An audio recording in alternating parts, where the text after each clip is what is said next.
اعوذ باللہ من الشیطان الرجیم بسم اللہ الرحمن الرحیم۔ ہفتہ وار مذاکرہ بر کلام اقبال کا آج الحمدللہ 17واں پروگرام ہے، اور اس کا فارمیٹ یوں ہوتا ہے کہ ہم ایک غزل کا انتخاب کرتے ہیں اور اس پہ پھر ہمارے جو حاضرین شرکائے محفل ہوتے ہیں ان سب کو اجازت ہوتی ہے گفتگو کرنے کی۔ تو اس بار بھی ہم نے حسب معمول ایک غزل کا انتخاب کیا ہے، اور آج کے پروگرام کی صدارت فرما رہے ہیں جناب پروفیسر خواجہ قمر الحسن صاحب۔ ان کی نوازش کے یہاں پہ تشریف لائے اور اس محفل کو انہوں نے رونق بخشی، اور ہمارے مہمانوں میں مہمان خاص میں رئیس سمدانی صاحب، افتخار احمد ملک صاحب اور عطا اللہ خان صاحب اسلام آباد سے تشریف لائے ہیں۔ اور تلاوت کلام پاک کے لیے میں محترم رانا خالد محمود کیسر صاحب سے ملتمس ہوں کہ کلام پاک سے پروگرام کا آغاز فرمائیں۔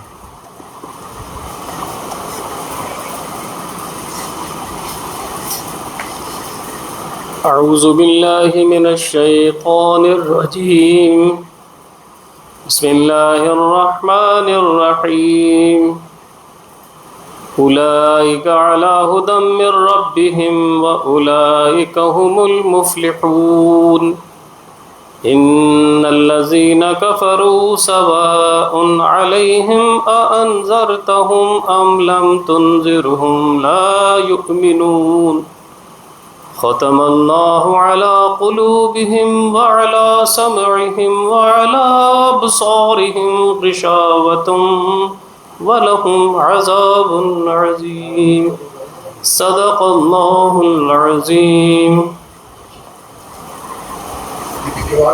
جزاک اللہ۔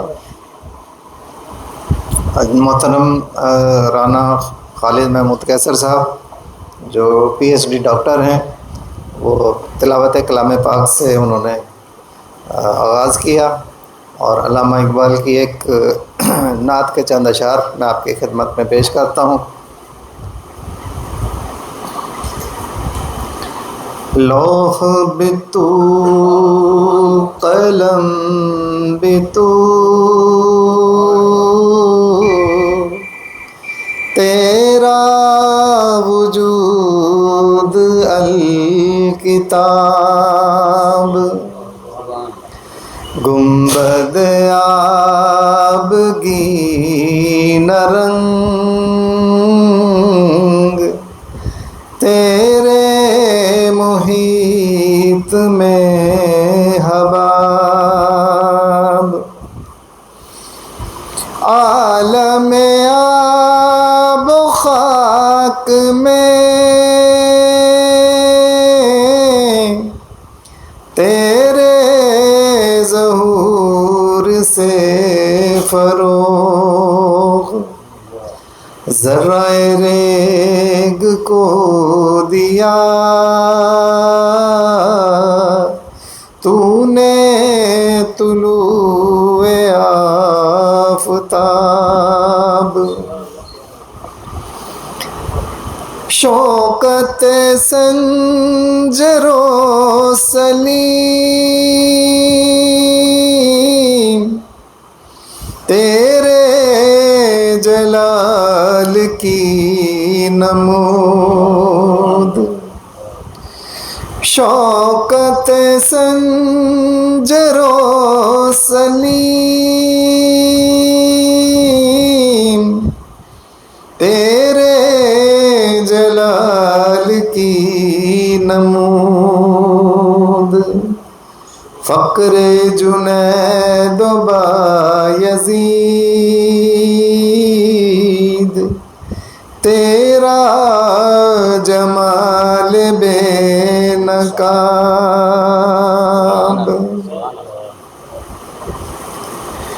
تیری نگاہ ناز سے دونوں مراد پا گئے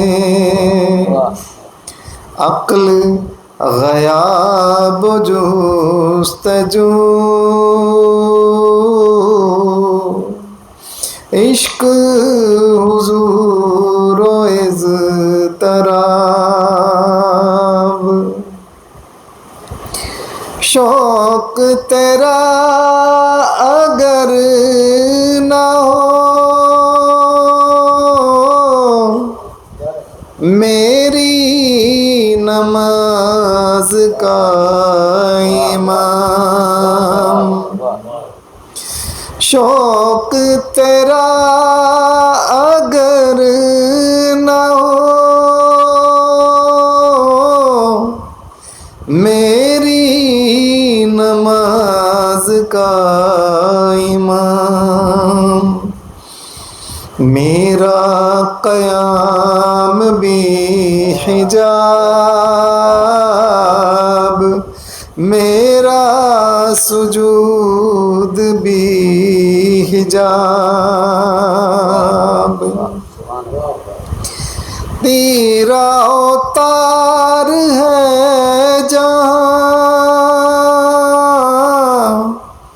گردش آفتاب سے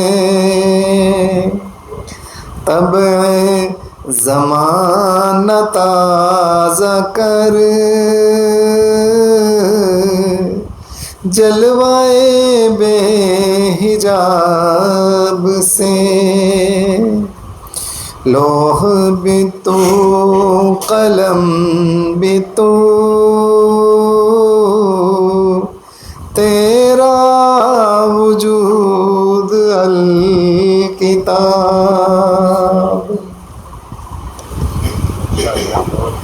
اب ہم اپنے صدر محترم پروفیسر خواجہ قمر الحسن صاحب کی اجازت سے اس پروگرام کا باقاعدہ آغاز چاہتے ہیں، اور سب سے آغاز میں محترم افتخار خانزادہ صاحب سے التماس کروں گا کہ اپنا حاصل مطالعہ اس غزل کے بارے میں پیش فرمائیں۔ بسم اللہ الرحمن الرحیم۔ رب اشرح لی صدری ویسر لی امری واحلل عقدۃ من لسانی یفقہوا قولی۔ میرے لیے باعث شرف ہے کہ اتنی چنیدہ شخصیات کے سامنے مجھے لب کشائی کا موقع ملا۔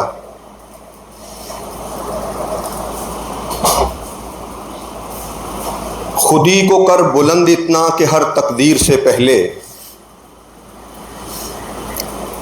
خودی کو کر بلند اتنا کہ ہر تقدیر سے پہلے، خدا بندے سے خود پوچھے بتا تیری رضا کیا ہے۔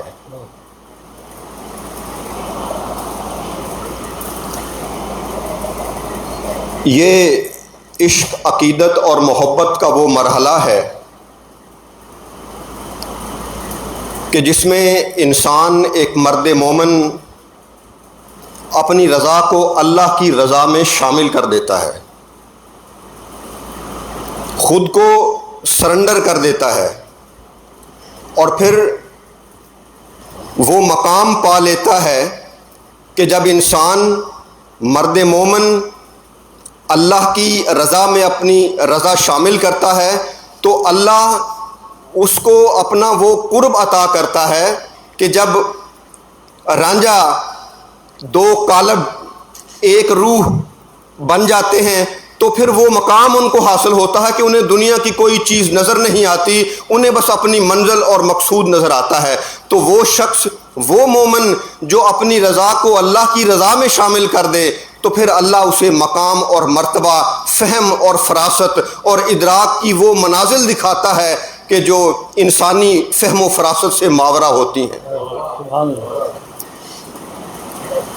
بہت شکریہ آپ کا، پلیز۔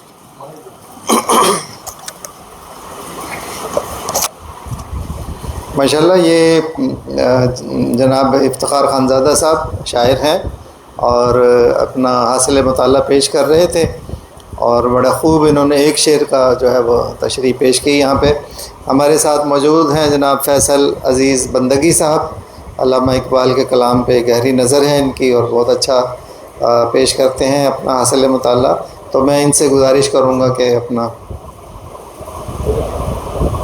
میں ڈاکٹر رانا خالد محمود کیسر صاحب کو گزارش کروں گا کہ وہ اصل مطلب پیش فرمائیں۔ صاحب صدر کی اجازت سے چند گزارشات کہ علامہ اقبال کی یہ غزل ان کے فلسفہ خودی، اخلاقی تربیت، روحانی ارتقاء اور انسان کی باطنی عظمت کا نہایت خوبصورت مظہر ہے۔ غزل کا آغاز بزرگوں کے احترام اور ان کی تربیت سے فیضیاب ہونے کے سبق سے ہوتا ہے جو مشرقی تہذیب کی بنیادی اقدار میں شامل ہیں۔ بعد ازاں اقبال خودی کے اس تصور کو پیش کرتے ہیں جو غرور نہیں بلکہ کردار، عمل، ایمان اور رضائے الہی کے حصول کا نام ہے۔ خودی کو کر بلند اتنا والا شعر دراصل انسان کو اپنی صلاحیتوں کے اس درجے پر پہنچانے کی دعوت دیتا ہے جہاں اس کی خواہشات اللہ کے رضا کے تابع ہو جائیں۔ غزل کے دیگر اشعار میں اقبال نے انسان کی ظاہری حیثیت کے بجائے ان کی باطنی عظمت، پوشیدہ صلاحیتوں اور بلند عزائم کو موضوع بنایا ہے۔ زبان نہایت شستہ، اسلوب دلنشیں، تشبیہات اور استعارات بامانی اور فکر نہایت بلند ہے۔ مقطع میں شاعر اپنی انسانی کمزوریوں کا اعتراف کرتے ہوئے اللہ تعالیٰ کی رحمت کا امیدوار نظر آتا ہے جس سے ان کی عاجزی اور بندگی کا پہلو نمایاں ہوتا ہے۔ مجموعی طور پر یہ غزل انسان کی خود شناسی، خدا شناسی، اعلیٰ کردار، جہد اور اخلاقی بندگی کا درس دیتی ہے اور اقبال کے ہماگیر فکری نظام کا ایک روشن نمونہ ہے۔ یہ غزل علامہ اقبال کے بال جبریل کے دوسرے حصے میں شامل ہے۔ اس کا مرکزی موضوع انسان کی خودی، تقدیر، جبر و اختیار اور خدا سے براہ راست مکالمہ ہے۔ اقبال نے یہاں روایتی عاشقانہ غزل کو ایک فلسفیانہ اور فکری غزل میں تبدیل کر دیا ہے۔ محاسن پر بات کرتے ہوئے اس میں جو سب سے پہلا پوائنٹ ہے وہ ہے فکر کی بلندی۔ غزل کا سب سے بڑا وصف اس کی فکری رفت ہے۔ مطلع ہی میں شاعر سوال اٹھاتا ہے، خرد مندوں سے کیا پوچھوں کہ میری ابتدا کیا ہے۔ یہ سوال صرف پیدائش کا نہیں بلکہ وجود، ایگزسٹنس اور انسانی حقیقت کا سوال ہے۔ دوسرے نمبر پہ فلسفہ خودی ہے کہ اقبال انسان کو مجبور نہیں بلکہ صاحب اختیار دیکھنا چاہتا ہے۔ خودی کو کر بلند اتنا کہ ہر تقدیر سے پہلے، یہ شعر اقبال کے فلسفہ خودی کا نچوڑ ہے اور اردو شاعری کے عظیم ترین اشعار میں شمار ہوتا ہے۔ جرأت اظہار کے حوالے سے اقبال خدا سے سوال کرنے میں بھی ہچکچاتے نہیں ہیں۔ یہ انداز صوفیانہ مکالمے کی روایت سے جڑا ہوا ہے جس میں بندہ عشق کی شدت میں سوال کرتا ہے۔ علامتی اور استعاراتی زبان، خرد مند، خودی، تقدیر، صبح گاہی، مقام گفتگو، سوز نفس جیسے الفاظ پوری غزل کو فکری اور علامتی جہت عطا کرتے ہیں۔ غزل میں وحدت تاثر، اگرچہ ہر شعر اپنی جگہ مکمل ہے لیکن تمام اشعار ایک ہی مرکزی تصور یعنی انسان، تقدیر اور خدا کے تعلق کی گردش کرتے ہیں۔ اگر ہم تنقیدی پہلو کی طرف دیکھیں تو فلسفہ شاعری پر غالب ہے۔ بعض ناقدین مثلاً کلیم الدین احمد کے نزدیک اقبال کی بعض غزلوں میں فلسفہ شعر پر غالب آ جاتا ہے جس سے جذبے کی لطافت نسبتاً کم ہو جاتی ہے۔ نمبر 2، ابلاغ کی دشواری۔ یہ غزل عام قارئین کے لیے آسان نہیں۔ خودی، تقدیر، مقام گفتگو، سوز نفس جیسے تصورات اقبال کے فلسفے سے واقفیت چاہتے ہیں۔ نمبر 3، جذبات سے زیادہ استدلال۔ میر یا غالب کی غزل کی طرح داخلی واردات کم اور فکری استدلال زیادہ ہے، اس لیے بعض قارئین کو یہ غزل فلسفیانہ نظم کا تاثر دیتی ہے۔ ممکنہ عیوب کی نشاندہی۔ ادبی اعتبار سے اس غزل میں کوئی نمایاں فنی عیب نہیں، تاہم چند اعتراضات سامنے آتے ہیں کہ فلسفیانہ تجرید کی وجہ سے بعض اشعار میں جذباتی تاثیر نسبتاً کم محسوس ہوتی ہے۔ بعض ناقدین کے نزدیک خودی کا تصور اتنا بلند ہو جاتا ہے کہ انسان اور تقدیر کے تعلق میں مبالغے کا احساس پیدا ہوتا ہے۔ مذہبی روایات کے بعض علماء نے خدا بندے سے خود پوچھے جیسے شعر کو لفظی معنی میں لینے کی وجہ سے اعتراض کیا، اگرچہ اقبال کا مقصود انسان کی روحانی بلندی کو بیان کرنا ہے نہ کہ خدا کی محتاجی۔ اگر اس کے ہم فنی خصوصیات کی طرف دیکھیں تو فلسفیانہ غزل کی بہترین مثال ہے، صوفیانہ فکر اور قرآنی تعلیمات کا حسین امتزاج ہے، سوالیہ اسلوب کی کثرت ہے، خطیبانہ آہنگ اور ولولہ انگیزی، استعارات اور علامتوں کا مؤثر استعمال، زبان میں سادگی مگر معنی میں گہرائی، افکار کی تدریجی ارتقاء مطلع سے مقطع تک وحدت خیال نظر آتا ہے۔ مجموعی طور پر یہ غزل اقبال کی ان شاہکار غزلوں میں شامل ہے جن میں فلسفہ خودی، انسان کی عظمت، تقدیر پر فعال ایمان اور خدا سے عاشقانہ مکالمہ اپنے عروج پر نظر آتا ہے۔ اگرچہ اس میں فلسفیانہ تجرید کی وجہ سے عام قاری کو دشواری پیش آ سکتی ہے، لیکن فکری رفعت، زبان کی شکوہ مندی، علامتی اظہار اور روحانی ولولہ اسے اردو غزل کا ایک لازوال سرمایہ بنا دیتا ہے۔ اس غزل کا اصل پیغام یہ ہے کہ انسان اپنی خودی کو اس قدر مضبوط بنائے کہ وہ تقدیر کا بے بس یا اسیر نہیں، بلکہ خدا کی عطا کردہ قوتوں کو بروئی کار لا کر اپنی زندگی کا شعوری معمار بن جائے۔ وما علینا۔ بہت شکریہ۔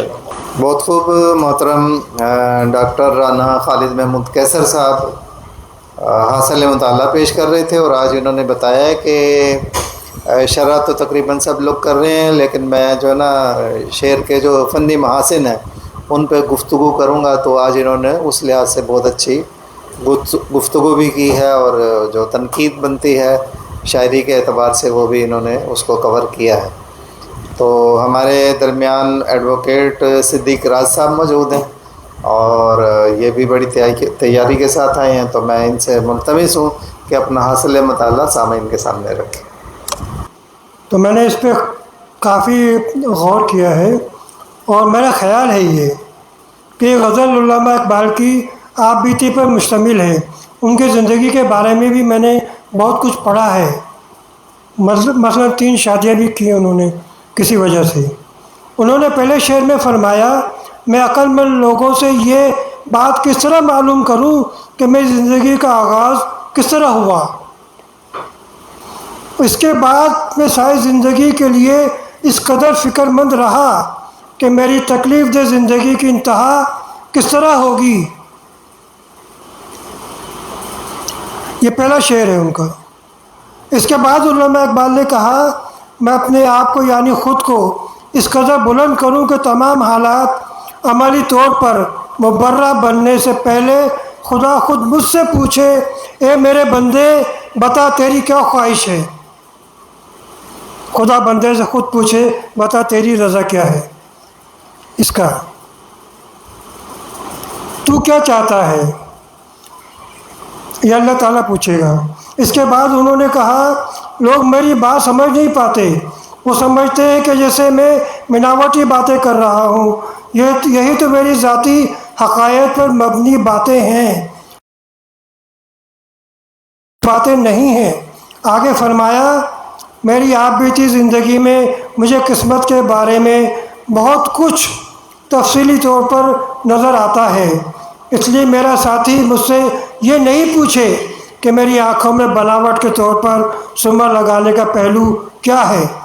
اگلے شعر میں یہ خیال ظاہر کیا ہے کہ اگر آج کے دور میں محبت سے دیوانگی وابستہ کرتا تو اقبال اسے سمجھاتا کہ اعلیٰ ترین مقام کون سا ہے۔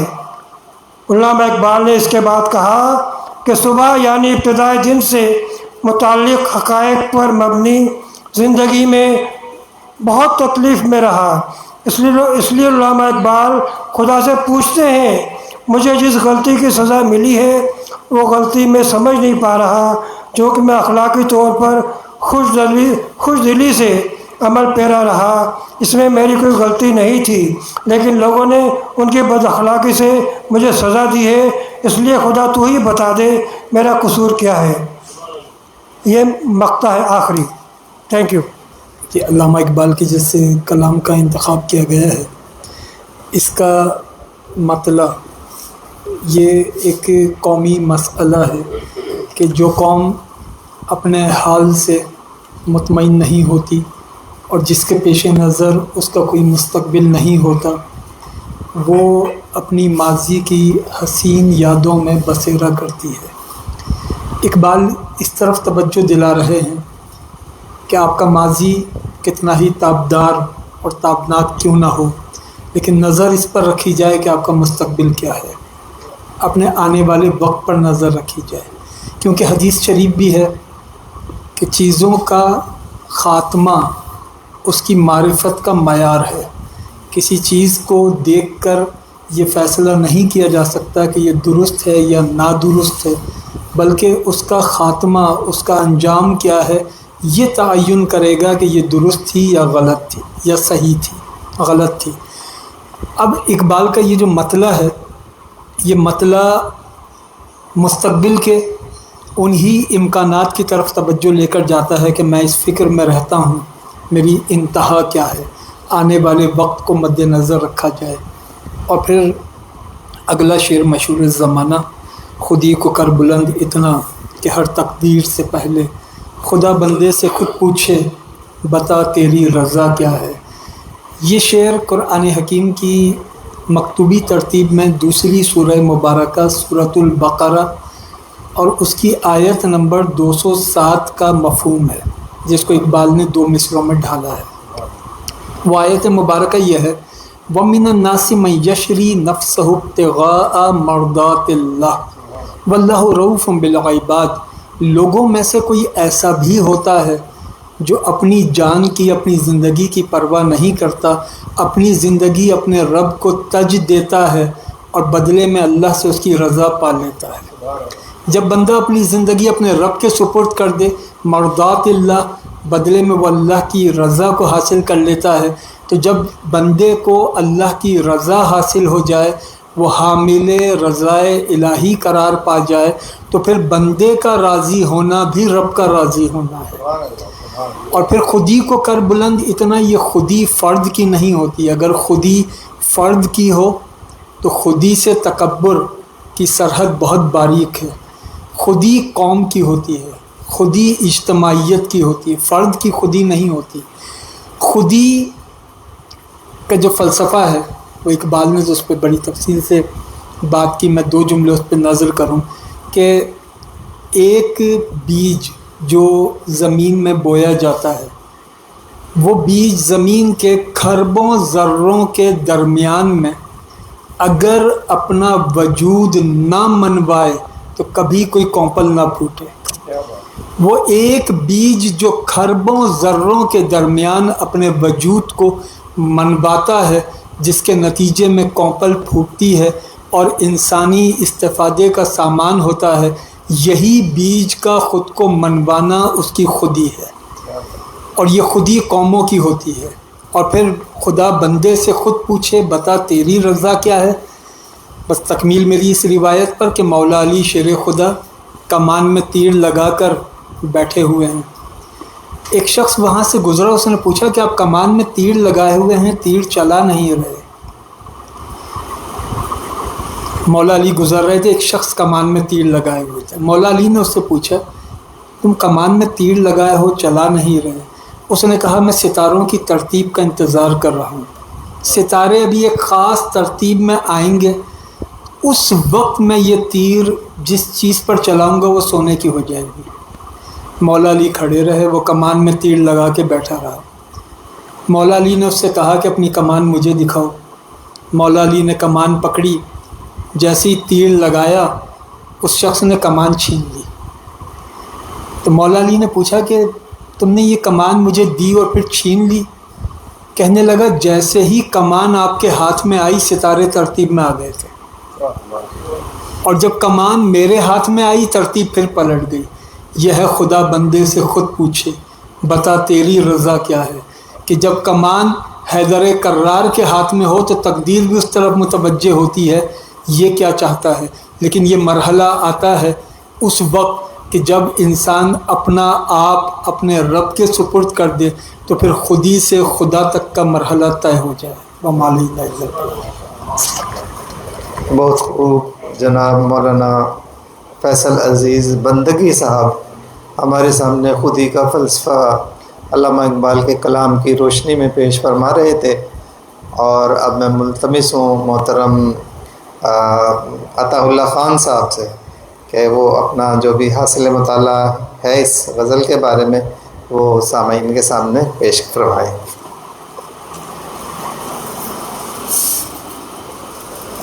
بسم اللہ الرحمن الرحیم۔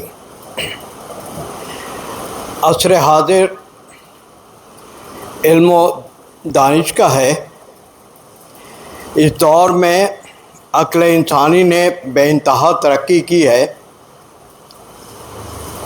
علامہ اقبال ان چند لوگوں میں سے ہیں جنہوں نے عصر حاضر کا نہ صرف گہرا مطالعہ کیا بلکہ اپنے نظریات بھی پیش کیے دنیا کے سامنے۔ سائنسی طور پر یہ بات تسلیم کی جاتی ہے کہ یہ کائنات تو منظم ہے، لیکن اس کا خالق کوئی ہے یا نہیں ہے، یہ بحث طلب بات ہے۔ اور مجموعی طور پر جتنے بڑے علماء یا سائنسداں ہیں عصر حاضر کے، وہ کائنات کو ایک حادثاتی واقعہ تصور کرتے ہیں، اور اسی بنیاد پر اس کی بنیاد یہ ہے کہ حواس خمسہ میں بہت ساری باتیں نہیں آتی ہیں، کچھ تو آ جاتی ہیں ہم دیکھ کر، سن کر، چکھ کر، بہت ساری باتیں ہم سمجھتے ہیں لیکن تمام باتیں نہیں سمجھ سکتے۔ اسی لیے شاد عظیم آبادی نے کہا تھا، سنی حکایت ہستی تو درمیاں سے سنی، نہ ابتدا کی خبر نہ انتہا معلوم۔ عقلی طور پر ہمیں نہیں پتہ ہے کہ ہم کہاں سے آئے، کدھر سے آئے، انسان کیسے جنم لیتا ہے، یہ عقلی طور پر گرچہ موجودہ دور نے سائنسی طور پہ یہ معلوم کر لیا ہے کہ بچہ کیسے جنم لیتا ہے اور اس کے کتنے مراحل ہیں، اور کیسے کیسے وہ پہلے خون کا لوتھڑا بنتا ہے، پھر اس پہ ہڈی آتی ہے اور بہت ساری چیزیں ہیں۔ وہ قرآن مجید میں آج سے 1400 سال پہلے یہ تمام مراحل تفصیل سے بتا دیے ہیں جو اب تحقیق کے بعد معلوم کی گئی ہے۔ مختصراً یہ کہ علامہ اقبال دور حاضر میں جو عام عقیدہ تھا اس کے خلاف الہام کو وہ سمجھتے تھے۔ یہ انسان عقلی طور پر ہر بات کو نہیں سمجھ سکتا، وحی اور الہام کے ذریعے سے جو علم دیا گیا ہے، علم کے دو بڑے ذرائع ہیں، ایک تو عقل ہے اور دوسری جو ہے وحی ہے۔ تو علامہ اقبال ان لوگوں میں سے ہیں جو وحی پر یقین رکھتے ہیں۔ تو اپنے پہلے اس غزل کے پہلے شعر میں ہی انہوں نے ابتدا اور انتہا کی بات کی ہے۔ عقلی طور پر تو ہمیں نہیں پتہ کہ ہماری ابتدا کیسے اور کہاں ہوئی اور انتہا کہاں جا کر ختم ہوگی، یہ نہیں پتہ ہے۔ اس کے لیے ہمیں الہام میں جانا پڑے گا، وہی میں ہمیں ایسے تلاش کرنا پڑے گا کہ انسان کی ابتدا کیا ہے اور انتہا کیا ہے۔ تو علامہ اقبال اس عقیدے کے قائل ہیں کہ ہمیں اپنے انتہا کا پتہ ہے، اور ابتدا بھی میں جانتا ہوں، انتہا بھی جانتا ہوں وحی کے واسطے سے۔ اور میری جو فکر ہے، میں تو بن گیا، ابتدا ہماری ہو گئی، اب فکر میری ہے انتہا کی، عاقبت کی۔ ہمارے یہاں ایک تصور عاقبت کا ہے، تو علامہ اقبال نے یہ اپنے اشعار میں کہا کہ مجھے انتہا یعنی عاقبت کی فکر ہے، کہ اس دنیا سے جانے کے بعد بھی اور دنیا ہے، اور اس دنیا میں ہمارا حساب ہوگا۔ انہی چند الفاظ سے میں اپنی بات پوری کرتا ہوں۔ بہت شکریہ۔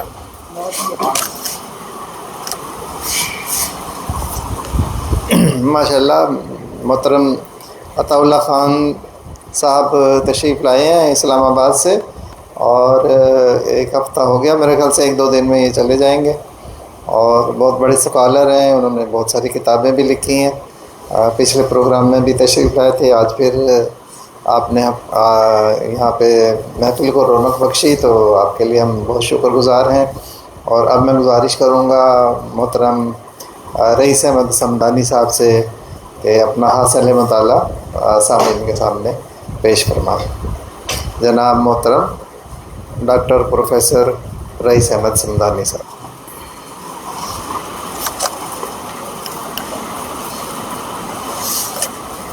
پانی بھی دیں.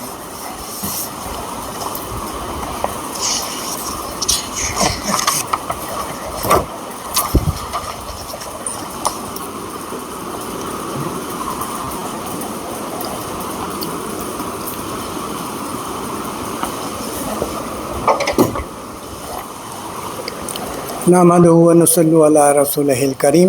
اما بعد، بسم اللہ الرحمن الرحیم. صاحب صدر پروفیسر خواجہ صاحب، مہمانان خصوصی افتخار ملک صاحب، عطا اللہ خان صاحب، میزبان محترم عابد شیروانی صاحب اور احباب گرامی،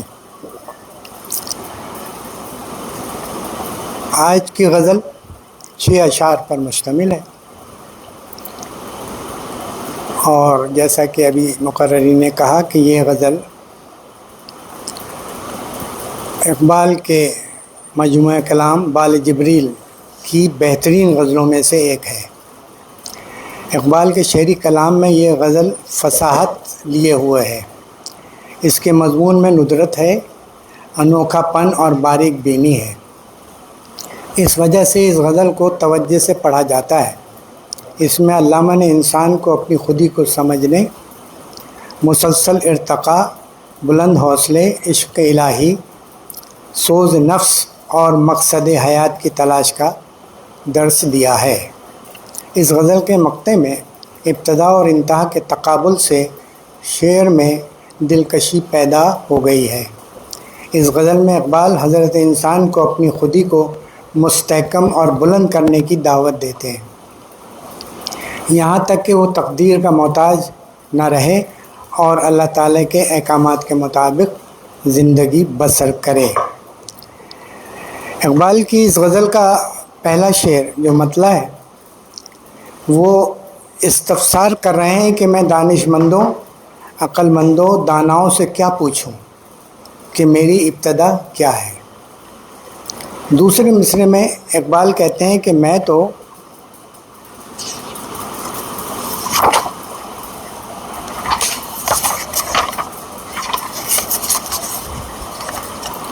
مشکل اور فکر میں پریشان ہوں، مطمئن ہوں کہ میری انتہا کیا ہے. گویا اقبال کو ابتدا کی فکر نہیں، وہ انتہا کی فکر میں ہے. یعنی ان کی پیدائش ہو چکی، وقت گزر گیا، اس وجہ سے انہیں اپنی ابتدا کی فکر نہیں بلکہ انتہا کا ڈر ہے، خوف ہے، فکر ہے. کہتے ہیں کہ مجھے تو فکر اس بات کی ہے کہ میری زندگی کا مقصد کیا ہے اور اس مقصد کو حاصل کرنے کے لیے انہوں نے کیا تیاری کی، کیا کوشش کی اور کر رہے ہیں. اقبال کو دراصل اپنی آخرت کی فکر ہے. زندگی کا جو مقصد وہ لے کر دنیا میں آئے تھے اس کی فکر ہے، اس مقصد کے حصول کی فکر ہے. اس شعر میں ابتدا اور انتہا کے تقابل سے شعر میں دلکشی پیدا ہو گئی ہے. دوسرا شعر ہے خودی کو کر بلند اتنا. کسی بھی غزل یا نظم کا سب سے پسندیدہ پر اثر اور مقبول شعر بیت الغزل یا شاہ بیت کہلاتا ہے.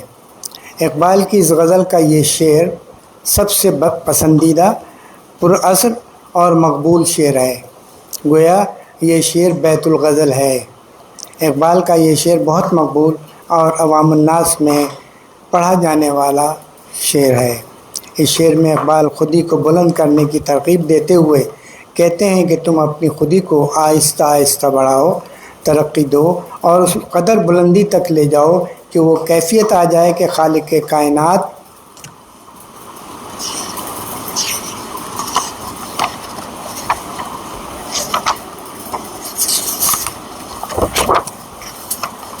عرض و سما کا مالک تمہاری تقدیر لکھنے سے پہلے اپنے بندے سے اس کی مرضی اور خواہش معلوم کرے اور بندے کی خواہش کے مطابق. تیسرا شعر مقام گفتگو کیا ہے. اقبال اس شعر میں اپنے بارے میں فرماتے ہیں کہ اگر میں کیمیا گر یعنی سونا بنانے کا ماہر ہوں، ہنر مندوں، تو میری اس خصوصیت اور صلاحیت کو زیر بحث لانے کی کیا ضرورت ہے. اللہ تعالیٰ نے مجھے یعنی اقبال کو سوز نفس عطا کیا ہے. یعنی اقبال کا کلام پرخلوص، سوز و گداز، نیز یہی میری کیمیا گری ہے۔ اقبال کا کلام محض شاعری نہیں بلکہ وہ پوری قوم کو سیدھے راستے پر یعنی صراط مستقیم پر چلنے اور انہیں بیدار کرنے کی صحیح کرتے ہیں۔ اقبال کا کہنا ہے کہ میری اس کوشش اور خواہش نے ان کو کیمیا گر بنا دیا ہے۔ کیمیا گر کے لغوی معنی ہیں وہ شخص جو ادنا قسم کی دھاتوں کو سونے میں تبدیل کر دے۔ اقبال نے اس لفظ کو اپنے لیے بطور اصطلاح استعمال کیا ہے۔ اس سے اقبال کی مراد یہ ہے کہ اگر کوئی اقبال کے کلام کو بغور اور توجہ سے پڑھے گا تو اس کی سوچ اگر غلط سمت بھی ہوگی تو وہ درست راستے پر آ جائے گا۔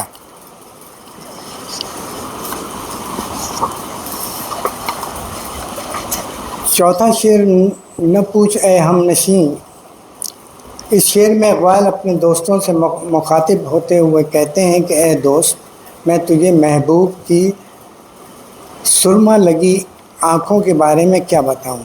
اقبال اس شعر میں اپنے محبوب سے مخاطب ہیں، فرماتے ہیں کہ اے ہم نشین، مجھ سے وہ سرما لگی یا سرمگی آنکھوں کے بارے میں مت پوچھ، اس کے بارے میں کیا بتاؤں۔ تیرے لیے یعنی ہم نشین کے لیے اتنا ہی بہت ہے کہ مجھے اس میں تقدیر کی گہرائیاں نظر آئیں۔ پانچواں شعر اگر ہوتا وہ مجذوب۔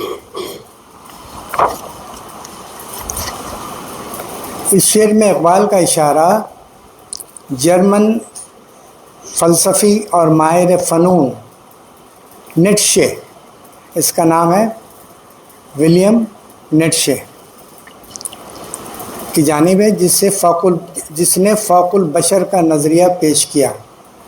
اقبال اسے یورپی مجذوب کہہ رہے ہیں کہ اگر وہ اس زمانے میں یعنی اقبال کے دور میں ہوتا تو وہ فرنگی، یہ بھی اسے کہا ہے، یعنی یورپی مجذوب کو اس طرح سمجھاتے، یقین دلاتے کہ مقام کبریا کیا ہے، یعنی وہ اسے اللہ تعالیٰ کی بزرگی، عظمت، شان و شوکت کے بارے میں باور کراتے ہیں۔ آخری شعر نوائے صبح۔ اس شعر میں اقبال کہتے ہیں کہ الص صبح کے وقت کے نغمے سننے سے ان کے جگر کا خون ہو جاتا ہے۔ اے میرے رب، آخر یہ میری کس خطا کی سزا ہے، تو مجھے میری خطا تو بتا دے۔ السلام علیکم۔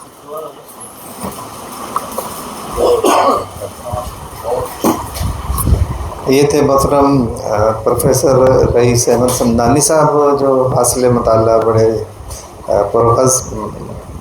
پرمغز حاصل مطالعہ پیش کر رہے تھے، اور اس کے ساتھ ہی میں درخواست کروں گا جناب ڈاکٹر افتخار احمد ملک صاحب ایڈوکیٹ کہ یہ اپنا حاصل مطالعہ ہم سب کے سامنے پیش فرمائیں۔ اعوذ باللہ من الشیطان الرجیم، بسم اللہ الرحمن الرحیم۔ صاحب صدر، آپ کی اجازت سے جیسے کہ اکثر یہاں گفتگو ہوتی ہے تو اس بات کو اکثر ہمارے جو مقررین ہیں وہ اس پہ بات سے متفق ہیں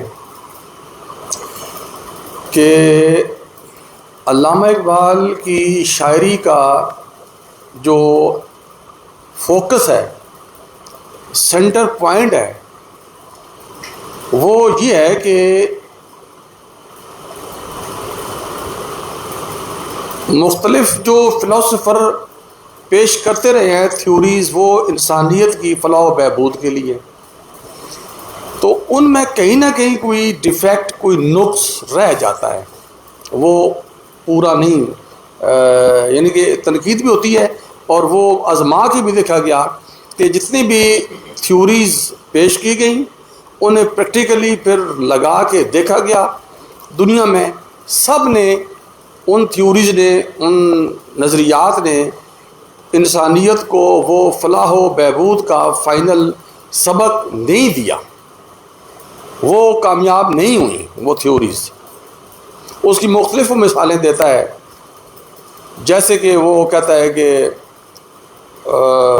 ریفارمیشنز یورپ میں جو مارٹن لوتھر نے کرسچینٹی کے کو صحیح کرنے کے لیے، اصلاحات کرنے کے لیے، تو اس نے کہا اس کو اسی نظریے سے پیش کیا گیا لیکن اس کا وہ رزلٹ کہتا ہے کہ اس کو کچھ نہیں نکلا سوائے اس کے کہ مصیبتیں ہوں انسانیت کے لیے۔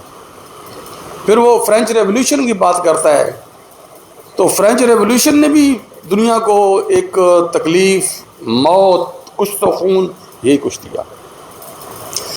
تو وہ پھر بتاتا ہے اپنے کلام میں کہ اگر کوئی انسانیت کے لیے کوئی ایک فائنل منزل ہے جس کے ذریعے سے انسانیت اس مقام تک پہنچ سکتی ہے جو کہ اللہ تعالیٰ نے اس کو ودیت کیا ہے کہ بھئی یہ راستہ ہے، اس کو چلو گے تو میری اس جو میں نے تمہاری منزل مقرر کی ہے تم وہاں تک پہنچ سکتے ہو، تو وہ صرف اور صرف ایک ہے نظریہ، اور وہ نظریہ ہے نبی اکرم صلی اللہ علیہ وسلم اور قرآن مجید۔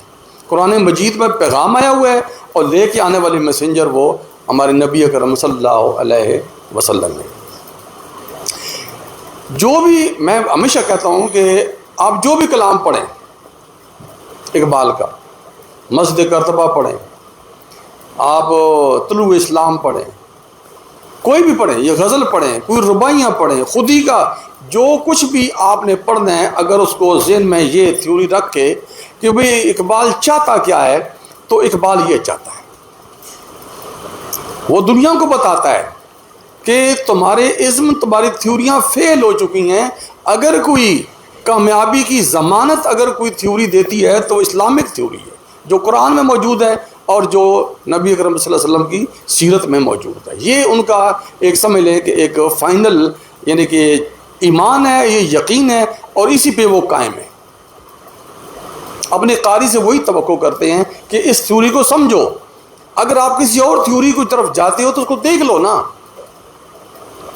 کیا کیا ہوا دنیا میں، کچھ تو خون ہی ہوا نا، انسانیت کے لیے تباہی اور بربادی کے سوا ان تھیوریز نے کیا دیا؟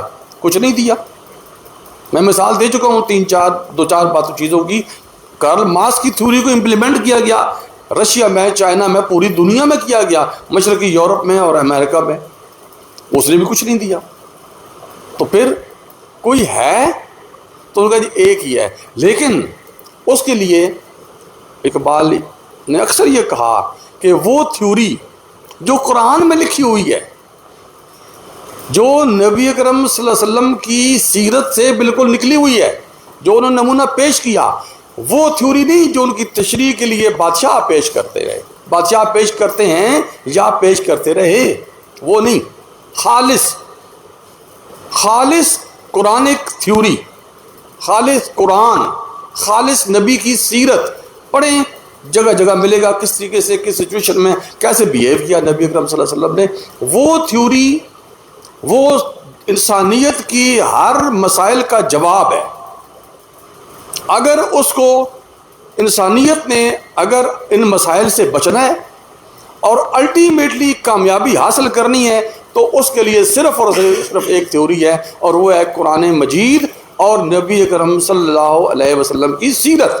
بس یہ تھیوری ہے اقبال کی، اسی کو لے کے وہ ہر جگہ چلتا ہے۔ اس جو غزل ہے اس کے لیے بھی وہ اگر ہم یہ رکھے ذہن میں، یہ جو اقبال کی یا یقین ہے، اقبال کا ایمان ہے، اس کو لے کے چلیں گے تو اس میں آپ کو ہر چیز کی سمجھ بڑی آسانی سے آ جائے گی۔ میں اس بات کرتا ہوں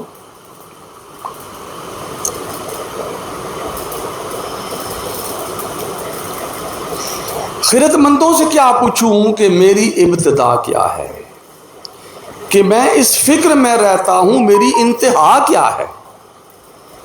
اب اس تھیوری کو سمجھیں۔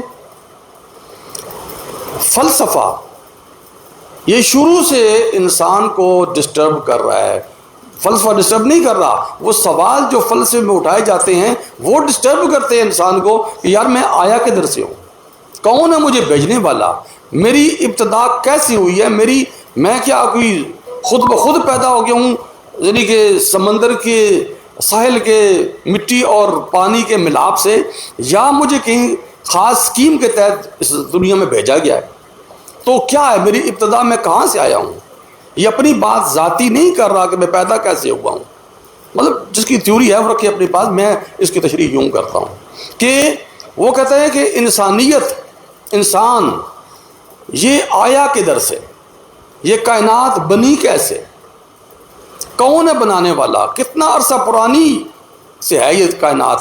تو یہ ان چیزوں کے سوالات فلسفے میں اٹھائے جاتے ہیں، اور فلسفہ آج تک اس کے جواب نہیں دے سکا.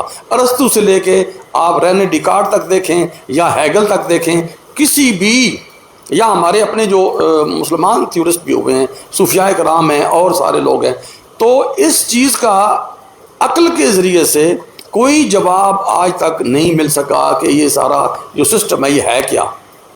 تو ان فلسفیوں کو، اس فلسفی کو جواب میں وہ یہ کہہ رہا ہے کہ بھئی میں تو ان چیزوں میں پڑھتے ہی نہیں ہوں کہ میں آیا کہاں سے ہوں.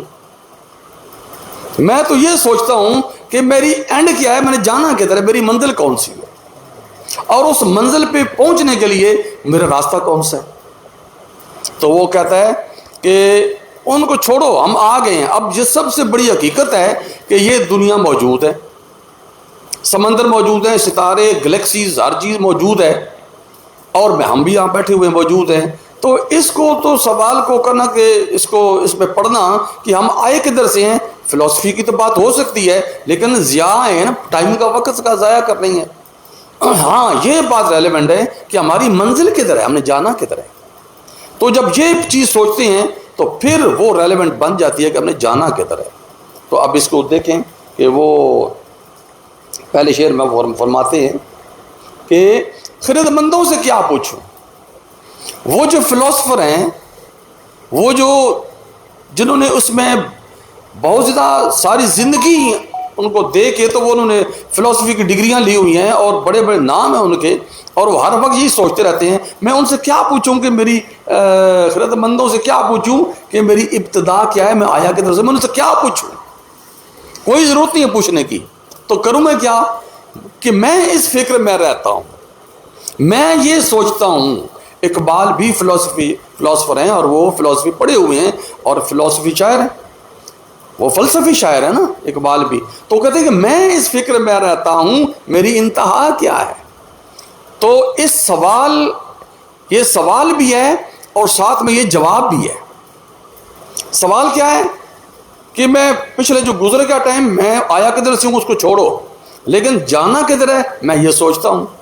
تو یہ سوچتا ہوں کہ میں نے جانا کدھر ہے، اس کے اندر ایک جواب ہے کہ میں نے جانا ادھر ہے، اس راستے جو منزل میرے خدا نے میرے لیے متعین کر دی ہے، میں نے وہاں جانا ہے. اور راستہ کون سا ہے؟ وہ قرآن کا راستہ ہے.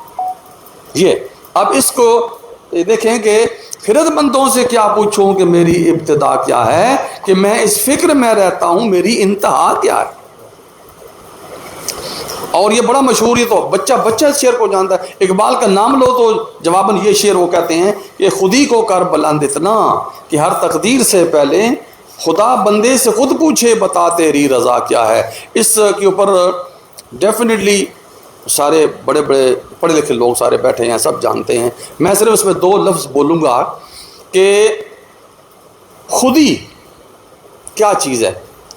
خودی یہ ہے کہ اپنے آپ کو، اپنی ول کو، اپنے ارادوں کو، اپنی ہر چیز کو، جو اختیار آپ کا، وہ اس اختیار کے تحت کر دیں جو اللہ آپ سے چاہتا ہے، جو آپ کا کریٹر آپ سے چاہتا ہے. ہمارا تو کوئی مقصد نہیں ہے نا، یہاں تو ہم تو آئے ہیں تو ہم اپنے آبجیکٹیو لے کے تھوڑی آئے ہیں، ہم تو اس مقاصد کو پورے کرنے کے لیے آئے ہیں جو ہمارے کریٹر نے ہمیں ڈٹرمن کر کے بھیجا ہے کہ تم نے یہ کام کرنا ہے. تو اگر وہ مقاصد پورے کرنے میں ہمیں ہی مشکلات پیش آتی ہیں، ہمارے ہی بھائی کھڑے ہو جاتے ہیں ہم یہ کام نہیں کرنے دیں گے، تو آپ نے وہاں کھڑے ہو کے یہ کہنا ہے کہ نہیں یہ مقصد ہے، اگر تم اس میں رکاوٹ بنتے ہو تو تمہاری رکاوٹ کو دور کر کے ہٹا کے ہم نے اس منزل تک پہنچنا ہے. وہ منزل تو اگر آپ نے اپنی زندگی جو آپ کو ملی ہے یہاں پہ وقف کر دی اس کے لیے، اور آپ نے اپنی ول، اپنی سوچ، اپنی سمجھ، اپنا اختیار کریٹر کے اختیار کے تحت کر دیا، تو اس کا نام ہے خودی. اور اس کے مقاصد کے لیے آپ نے جان تک قربان کرنے کا ٹھان لی، تو پھر آپ نے خودی کو سب سے اونچا کر دیا. اب جب یہی مقاصد ہوں، آپ کا اپنا ذاتی مقصد ہے ہی کوئی نہیں، تو پھر جب وہ آپ کی تقدیر لکھے گا وہ کریٹر، تو پھر وہ اس کو پتہ ہے کہ یہ جتنے جو میں چاہتا ہوں وہی تو یہ چاہتا ہے. اور سم ٹائم ہو سکتا ہے کہ وہ یہ بھی سوچے کہ جو میں چاہتا تھا کہ یہ کام کرو جا کے، اس سے بھی 2 قدم آگے چل کے یہ کام کر رہا ہے، 2 قدم آگے ہے مجھ سے بھی. تو پھر وہ پوچھے گا اچھا بھائی اب تو بتا کہ اب میں تیری تقدیر میں کیا لکھ دوں. تو اپنے آپ کو جب آپ سرنڈر، ٹوٹل سرنڈر کر کے اس کی ذات میں گم کر دیں گے تو پھر وہ مرحلہ آئے گا جب وہ یہ کہے گا کہ اقبال کو جس نے یوں کہا ہے کہ خودی کو کر بلند اتنا، خودی کو اس قدر اوپر لے جاؤ تاکہ وہ جو کریٹر ہے وہ کہے کہ یس جو میں چاہتا ہوں وہی تو یہ چاہ رہا ہے، تو پھر میں اب اس کی تقدیر وہ لکھوں گا جو یہ چاہتا ہے. خودی کو کر بلند اتنا کہ ہر تقدیر سے پہلے خدا بندے سے خود پوچھے بتا تیری رضا کیا ہے. مقام گفتگو کیا ہے اگر میں کیمیا گر ہوں. یہ اس میں کہہ رہا ہے کہ میں اگر کیمیا گر ہوں، یعنی کہ مجھے اگر کوئی خطاب دیتا ہے یا میرے بارے میں کوئی یہ امپریشن رکھتا ہے، تاثر رکھتا ہے کہ میں کیمیا گر ہوں. کیمیا گر کون ہوتا ہے؟ جیسے سمدانی صاحب نے فرمایا کہ پرانے زمانے میں ایک کنسیپٹ تھا کہ جو سونا بنا سکتا ہے وہ کیمیا گر ہے. لیکن چلیں وہ بات بھی ٹھیک ہے اپنی جگہ پہ. کیمیا گر کا یہ اشارہ ہے، یہ ایک علامت ہے کیمیا گر کی کہ جو کیمیا گر ہے وہ نئی چیز کی تخلیق کر سکتا ہے. تو میں اگر میرے بارے میں یہ امپریشن ہے کہ میں کیمیا گر ہوں تو میں کچھ ایسی چیزیں تخلیق کر سکتا ہوں جو کہ آلریڈی کسی اور شکل میں موجود ہیں تو میں کر سکتا ہوں. تو پھر آپ کو پتہ ہوگا کہ جب یہ اس میں اقبال کی جو شاعرانہ ٹیکنیک استعمال کیا اس کی بھی داد دینی چاہیے کہ وہ کیمیا گری کرنے کے لیے ایلیمنٹس کو آپس میں ملانا پڑتا ہے جو کہ وہ ہیٹ پہ ملتے ہیں ایک دوسرے کے ساتھ. تو وہ ہیٹ، وہ گرمی، وہ حرارت جس کے تحت مجھے کیمیا گر کہتے ہو، تو وہ کہتا ہے کہ پھر میرے پاس تو اور کوئی چیز نہیں ہے. کیا ہے میرے پاس؟ یہی سوز نفس ہے. میں جو اپنے نفس کو جلاتا ہوں، اپنے جی کو جلاتا ہوں، اپنے آپ کو میں جلا کے تو جو چیزیں کریٹ کرتا ہوں وہ نظم ہے یا وہ غزل ہے یا وہ جو بھی چیزیں ہیں وہ کریٹ کرتا ہوں، تو میری تو پاس تو یہی ہے، یہی سوز نفس ہے، یہی سوز نفس ہے. اور میری کیمیا کیا ہے؟ میرے پاس اور کوئی کیمیا گری کوئی نہیں. ٹھیک ہے نا؟ تو میں یہاں پہ ایک شعر عرض کرنا چاہتا ہوں. یہ سوز، حرارت، آگ اور آتش، یہ اقبال کی وہ علامتیں ہیں جو وہ کہتا ہے کہ اس کے بغیر اگر اس کے الٹی جو ہے نا اپوزٹ چیزیں، وہ ہے ٹھنڈک، وہ ہے مطلب ایک چیز کا جم جانا، جمود اس کے اپوزٹ لفظ یوز کرتا ہے اقبال. تو کہتا ہے کہ اس حرارت کے لیے، اس ایکٹیویٹی کے لیے جو ضروری ایلیمنٹ ہے وہ ہے حرارت. تو وہ ایک ہے نا سر شعر اس کا اقبال ہی کا ہے کہ کوئی ایسی طرز طواف تو مجھے اے چراغ حرم بتا، کوئی ایسی طرز طواف تو مجھے اے چراغ حرم، وہ چراغ حرم سے مانگ رہا ہے. کوئی ایسی، میں تو نہیں کر کے تھک جاؤں، میرے اندر تو وہ کوئی اس کا رسپانس نہیں ملا مجھے، میں ٹھنڈے کا ٹھنڈا ہی ہوں، امت پوری کی حالت یہی کچھ ہے. تو کوئی ایسی طرز طواف تو مجھے اے چراغ حرم بتا کہ تیرے پتنگ کو پھر عطا ہو وہی سرشتے سمندری. اب سمندری یہ تو سر وہ حرارت اور وہ سوز اور وہ گداز، وہ کہتا ہے جو میرے اندر یہ ہے جس کے نتیجے میں تم لوگوں کو جگا رہا ہوں سوچ سمجھ کے اپنی شعروں کے ذریعے سے، غزلوں کے ذریعے سے. تو میرے پاس تو اور کوئی کیمیائی گری کوئی نہیں ہے، میرے پاس کیمیا ہے تو یہ سوز و گداز ہی ہے، اس کے علاوہ کوئی میرے پاس یعنی کہ وہ نہیں ہے چیز. پھر وہ لکھتے ہیں کہ نظر آئیں مجھے تقدیر کی گہرائیاں اس میں،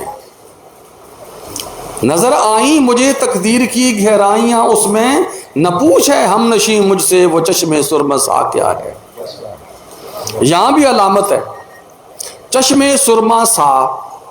یہ محبوب کے لیے ہمیشہ شاعر استعمال کرتے ہیں، اور وہ کہتے ہیں کہ بھئی میرے محبوب کی آنکھ وہ سرمگی آنکھ، جیسے آپ نے سر لفظ استعمال کیا سمدانی صاحب نے، ایسی آنکھ جو پہلے ہی مطلب ستم اور آپ کو یعنی کہ آپ کے لیے وہ عشق کا پیغام بھیجتی ہے، محبت کا پیغام بھیجتی ہے آنکھ، اگر اس کے اوپر مزید سرما لگا دیا جائے تو پھر اس کی کیا حالت ہوگی؟ اس کے اندر جو کشش ہوگی جو آپ کو دیوانہ کر سکتی ہے، وہ اس کے اندر صلاحیت پیدا ہوتی ہے، وہ بات کر رہا ہے۔ اور وہ کون ہے؟ وہ کہ عام محبوب تو کوئی نہیں ہے۔ اگر ہم اقبال کے حوالے سے بات کرتے ہیں کہ جی وہ کسی سرما سا چشم یا ایسی آنکھ کی بات کر رہا ہے جس میں سرما لگا ہوا ہے اور اس کے اندر بہت ہی زیادہ کشش ہے، تو وہ کس کی آنکھ ہو سکتی ہے؟ وہ آنکھ کسی عام انسان کی تو نہیں ہو سکتی، یا کسی خاتون کی تو نہیں ہو سکتی۔ وہ آنکھ اس کریٹر کی آنکھ ہے جس میں جھانکنے کا موقع اقبال کو مل گیا۔ تو پھر وہ لکھتا ہے اسی لیے کہ نظر آئی مجھے تقدیر کی گہرائیاں اس میں۔ تقدیر کیا چیز ہے؟ تقدیر کی یہ کیسے بنتی ہے، کیوں بنائی جاتی ہے، تقدیر کا معاملہ ہے کیا، وہ کیسے تقدیریں لکھتا ہے، وہ لوح و قلم کیا چیزیں ہیں۔ تو اگر میں نے اس کی ریئلٹی، اس کی حقیقت اگر مجھے نظر آئی تو مجھے اس چشمے سرما سا میں نظر آئی جس کو موقع مجھے مل گیا اس میں۔ اچھا، اب سوال یہ ہے کہ اللہ تعالیٰ کی آنکھ میں اس نے کیسے جھانک لیا، اللہ کی آنکھ کہاں سے آ گئی؟ دیکھیں، یہ اس کی رسائی ہے، اس کے اقبال کی ذہن کی رسائی ہے، اس کے تخیل کی پرواز ہے، جسے وہ کہتا ہے کہ ایک اور وہ جو شروع میں اس بال جبریل کی شروع کی کہ سر وہ شعر کیسے ہے کہ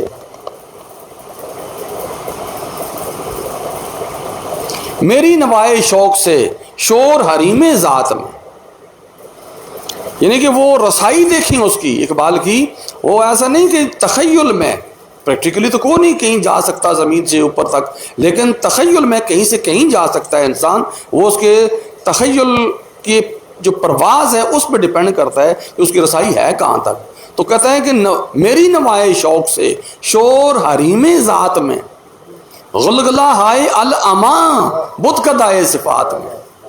تو یہ رسائی ہے، اسی لیے وہ کہہ رہا ہے، اس شعر کو بھی اسی انداز میں آپ دیکھیں کہ نظر آئیں مجھے تقدیر کی گہرائیاں اس میں، نہ پوچھے ہم نشیں مجھ سے وہ چشمے سرما سا کیا ہے۔ اور پھر وہ آگے فرماتے ہیں اگر ہوتا وہ مجذوب فرنگی اس زمانے میں تو اقبال اس کو سمجھاتا مقام کبریا کیا ہے۔ اب مقام کبریا اقبال کو تو پتہ ہے مقام کبریا کیا ہے، تو کس مجذوب فرنگی کی بات کر رہا ہے وہ؟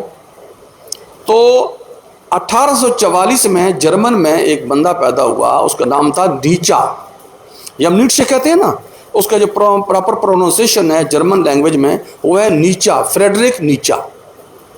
فریڈرک نیچا وہ اس کی وہ 1844 میں پیدا ہوا اور 1900 میں وہ مر گیا، یعنی کہ یہی اس کی ایج تھی، جو 54-55 سال جو بنتی 56 سال۔ تو اس نے ایک زبردست تھیوری پیش کی، پڑھا لکھا آدمی تھا، اور جتنے فلاسفر ہیں اس کو مانتے ہیں، مطلب اس کے بعد والے۔ تو اس نے پہلی والی فلاسفی کو بڑا مطلب ریجیکٹ کیا، اس نے جرمن فلاسفر نیچا نے، فریڈرک نیچا، اور اس نے یعنی کہ سوکریٹیز اور ان کو بھی، پلاٹو کو بھی تھیوریز کو ریجیکٹ کیا، اور باقی اور سب کو بھی۔ تو رینے ڈیکارڈ کی جو تھیوری ہے سب جانتے ہیں، اس کو ریجیکٹ کیا، ہیگل کی تھیوری کو بھی اس نے ریجیکٹ کیا، اور خود ایک تھیوری پیش کی کہ بھئی یہ تھیوری ہے، انسان کو تو یہ کرنا چاہیے، تبھی جا کے وہ یعنی کہ اس کمال تک پہنچے گا۔ میں کہہ رہا ہوں نا کہ اقبال کی ایک فلسفی ہے کہ بھئی کیا نظام کیسے ہونا چاہیے، اور مختلف لوگوں کی تھیوریز ہیں، ان میں زیادہ تر وہ ویسٹرن لوگ ہیں۔ ان میں جو فریڈرک نیچا کی بات کی اس نے یہاں پہ، تو اس کی بات کرتے ہیں۔ فریڈرک نیچا نے کہا، دیکھیں اب جس طریقے سے وہ کہتا ہے مجذوب فرنگی، وہ بیمار بھی تھا ویسے، جو آخری اس کے 10-12 سال گزرے وہ بیمار بھی تھا، اس کے ذہنی لحاظ سے بھی وہ ذرا سٹیبل نہیں رہا تھا وہ فریڈرک نیچا۔ تو اس نے تھیوری پیش کی گاڈ از ڈیڈ، خدا مر گیا ہے. یہ بات بڑی عجیب و غریب لگتی ہے کہ جی وہ یہ کہہ رہا ہے جی اللہ مر گیا. یہ بات اس کے پوائنٹ آف ویو سے اگر دیکھیں گے تو وہ تھیوری یہ ہے اس کی کہ جس گاڈ تو کسی نے دیکھا نہیں ہے، اللہ کو تو کسی نے دیکھا، اللہ کا کنسیپٹ ہی رہا ہے ہمیشہ. تو جو کنسیپٹ اللہ کا کرسچینٹی نے دیا یا جو دوسرے مذاہب تھے انہوں نے کہا یہ ہمارا اللہ ہے، یہ خدا ہے، یہ فلاں ہے، یہ یہوہ ہے، یہ فلاں فلاں، تو کہنے لگے جی، یا ہندوؤں نے کہا جی کہ ہمارا رام ہے، جو کچھ بھی ہے. انہوں نے کہا جی کہ جو جس گاڈ کو تم لوگ مانتے تھے نا آج تک وہ تو اب ختم ہو گیا، اب نیا گاڈ کریٹ کرو. تو اس کنسیپٹ کو ظاہر ہے کہ یہ تو ایک ایسی بات ہے کہ اس کے اوپر تو سارے ہم تو کم از کم جب سنتے ہیں تو ہمیں تو اچھا نہیں لگتا اس بات کو، تو اقبال کو بھی نہیں اچھا لگا. پھر اس نے ایک اور تھیوری دی اپنی، وہ میں چاہتا ہوں کہ کیونکہ یہاں بیٹھے ہوئے سارے تو اس کا ذکر بھی آ گیا ہے فریڈرک نیچے کا، تو تھوڑی سی اس میں بات ہو جائے. باقی تو بہت بڑی تھیوری ہے اس کی. اس کی ایک تھیوری ہے، وہ کہتے ہیں کہ انسان جب پیدا ہوتا ہے اور اپنی یعنی کہ میچورٹی تک یا جب تک اس کو خیال آ جائے انسان کو، تو وہ کیمل کی لائف گزارتا ہے، لائف آف کیمل، اونٹ کی طرح کی زندگی وہ گزارتا ہے. وہ اونٹ کی زندگی کیا ہے؟ اونٹ کی زندگی یہ، اونٹ کیا کرتا ہے؟ وزن اٹھاتا ہے. تو جب بچہ پیدا ہوا 2 سال کا 3 سال کا، تو وہیں سے اس کو بوجھ ڈالنا شروع کر دیا جاتا ہے کہ تم یہ مانو، تم یہ کرو، یہ نہیں کرو، یہ مت کرنا، یہ کرنا ہے. یہ ساری باتیں لوگ اس کو کہتے ہیں اور وہ لے کے چلتا ہے، تو اسے وہ کہتا ہے کہ یہ لائف آف اے کیمل. لیکن جب اس کو ایک وقت آتا ہے، کوئی احساس ہوتا ہے کہ یار یہ تو میں دوسروں کی تھیوری لے کے چل رہا ہوں، میں اپنا کیا ہوں، تو جب وہ یہ کہتا ہے، اس کو اندر سے آواز آتی ہے کہ تم اپنی تھیوری جو کریٹ کرو، یہ سارے تو ہیں ہی ہیں، چھوڑو ان کو. تو وہ بغاوت کرتا ہے. پھر اس کی لائف آف لائن شروع ہوتی ہے، شیر کی زندگی. اور یہ تھوڑا سا رہتی ہے تو پھر وہ کیا کرتا ہے کہ کہتا ہے اب میں اپنی زندگی شروع کروں گا. تو جب وہ شروع کرتا ہے تو وہ کہلاتا ہے پھر لائف آف اے چائلڈ، بچے کی زندگی. تو نئے سرے سے اپنے آپ کو تعمیر شروع کرتا ہے. یہ تھیوری کس کی ہے؟ رینے ڈیکارڈ کی. اور جو بندہ پھر اس طرح سے اپنی لائف کو لے کے چلتا ہے، اس طرح گزارتا ہے، کنسٹرکٹ کرتا ہے، تعمیر کرتا ہے اپنی زندگی کی، تو پھر وہ ہیرو بنتا ہے اور وہ سپر مین ہے. یہ اس کی تھیوری ہے. تو اقبال نے یہ کہا اس کے بارے میں کہ یہ تھیوری خدا مر گیا، اور یہ کیمل اور شیر اور بچے والی زندگی، یہ تھیوری میں اس کو وہ آگ زندہ ہوتا تو میں سمجھاتا. اس کے مقابلے کون سی بتاتا اس کو اقبال؟ یہی تھیوری اسلام کی اور قرآن کی، وہ اس کو بتاتا میں. تو وہ کہتا ہے کہ اگر وہ مجذوب فرنگی اس اگر ہوتا وہ مجذوب فرنگی اس زمانے میں، تو اقبال اس کو سمجھاتا مقام کبریا کیا ہے. ٹھیک ہے سر. اور اس کے بعد اس کا ہے وہ شعر کے نوائے صبح گاہی نے جگر خون کر دیا میرا، خدایا جس خطا کی یہ سزا ہے وہ خطا کیا ہے. تو یہ جو مجھے اس امتحان میں ڈال دیا کہ میں نے کوئی، میری منزل مجھے پتہ نہیں ہے، ادھر سے باتیں آ رہی ہیں، ادھر سے تھیوریاں آ رہی ہیں، تو یہ کس گناہ کی سزا ہے، خطا کی سزا ہے کہ مجھے اس میں ڈال دیا. میں تو وہ جانتا ہوں صرف ایک ہی تھیوری، اور مجھے اسی کے اوپر ہی چلنا ہے. مجھے یہ پریشر ادھر سے آتا ہے، ادھر سے آتا ہے، لیکن مجھے اس کے امتحان میں ڈال کے، تو یا اللہ یہ نہ ہی ہوتے تو اچھی بات تھی، لیکن یہ مجھے کرنا ہے. اس سوال کے اندر ایک جواب موجود ہے کہ جو بھی اس تھیوری کو سچا مانتا ہے وہ ان ازموں کو، ان فلسفیوں کو، ان فلسفیز کو جواب دے اور سمجھ کے جواب دے، اور اس کے مقابلے میں اس اسلام کو، اس قرآن کے نظام کو جو کہ نبی اور قرآن چاہتا ہے، جو قرآن چاہتا ہے، جو نبی چاہتا ہے، اور جو انہوں نے اپنے زمانے میں قائم کر کے دکھا دیا، وہی قائم کر کے دکھاؤ تاکہ ان ازموں کو، ان نظاموں کو جواب مل جائے اور وہ باطل ثابت ہو جائیں اور میرا نظام جو ہے وہ حق ثابت ہو جائے. یہی میرا مشن ہے. بڑی مہربانی سر، بہت شکریہ. یہ تھے محترم ڈاکٹر افتخار احمد ملک صاحب، ایڈوکیٹ، جو کہ حاصل مطالعہ پیش کر رہے تھے، اور ہمارے مابین اس دوران تشریف لائی ہیں محترمہ کشورا روی صاحبہ. ان کی ایک ڈیوٹی لگی ہوئی تھی آج کے صدر محترم کے لیے شیلڈ انہوں نے کلیکٹ کرنی تھی، تو شاید اسی میں ان کی دیر ہوئی ہے. تو آپ سے گزارش ہے کہ اپنا حاصل مطالعہ سامعین کے سامنے پیش کریں. اس کے پہلے شعر سے شروع کروں گی. اس کا خلاصہ میں نے لکھا ہے اس غزل کا کہ یہ غزل علامہ اقبال کی فلسفہ حیات، فلسفہ خودی اور ان کے روحانی و فکری شعور کی بہترین ترجمان ہیں. اقبال کی شاعری صرف جذبات کی ترجمانی نہیں کرتی بلکہ انسان کے اندر سوچنے، اپنے وجود کو پہچاننے اور اپنی صلاحیتوں کو بیدار کرنے کا جذبہ پیدا کرتی ہے. یہی وجہ ہے کہ ان کی شاعری وقت گزارنے کے ساتھ پرانی نہیں ہوتی بلکہ ہر دور میں نئی معنویت کے ساتھ سامنے آتی ہے. اگر اس غزل کے اسلوب کی بات کی جائے تو سب سے پہلے اس کی فکری عظمت سامنے آتی ہے. اقبال نے اظہار کے لیے سوالیہ انداز اختیار کیا ہے، لیکن یہ سوال لا علمی کے نہیں بلکہ غور و فکر کی دعوت کے سوال ہیں.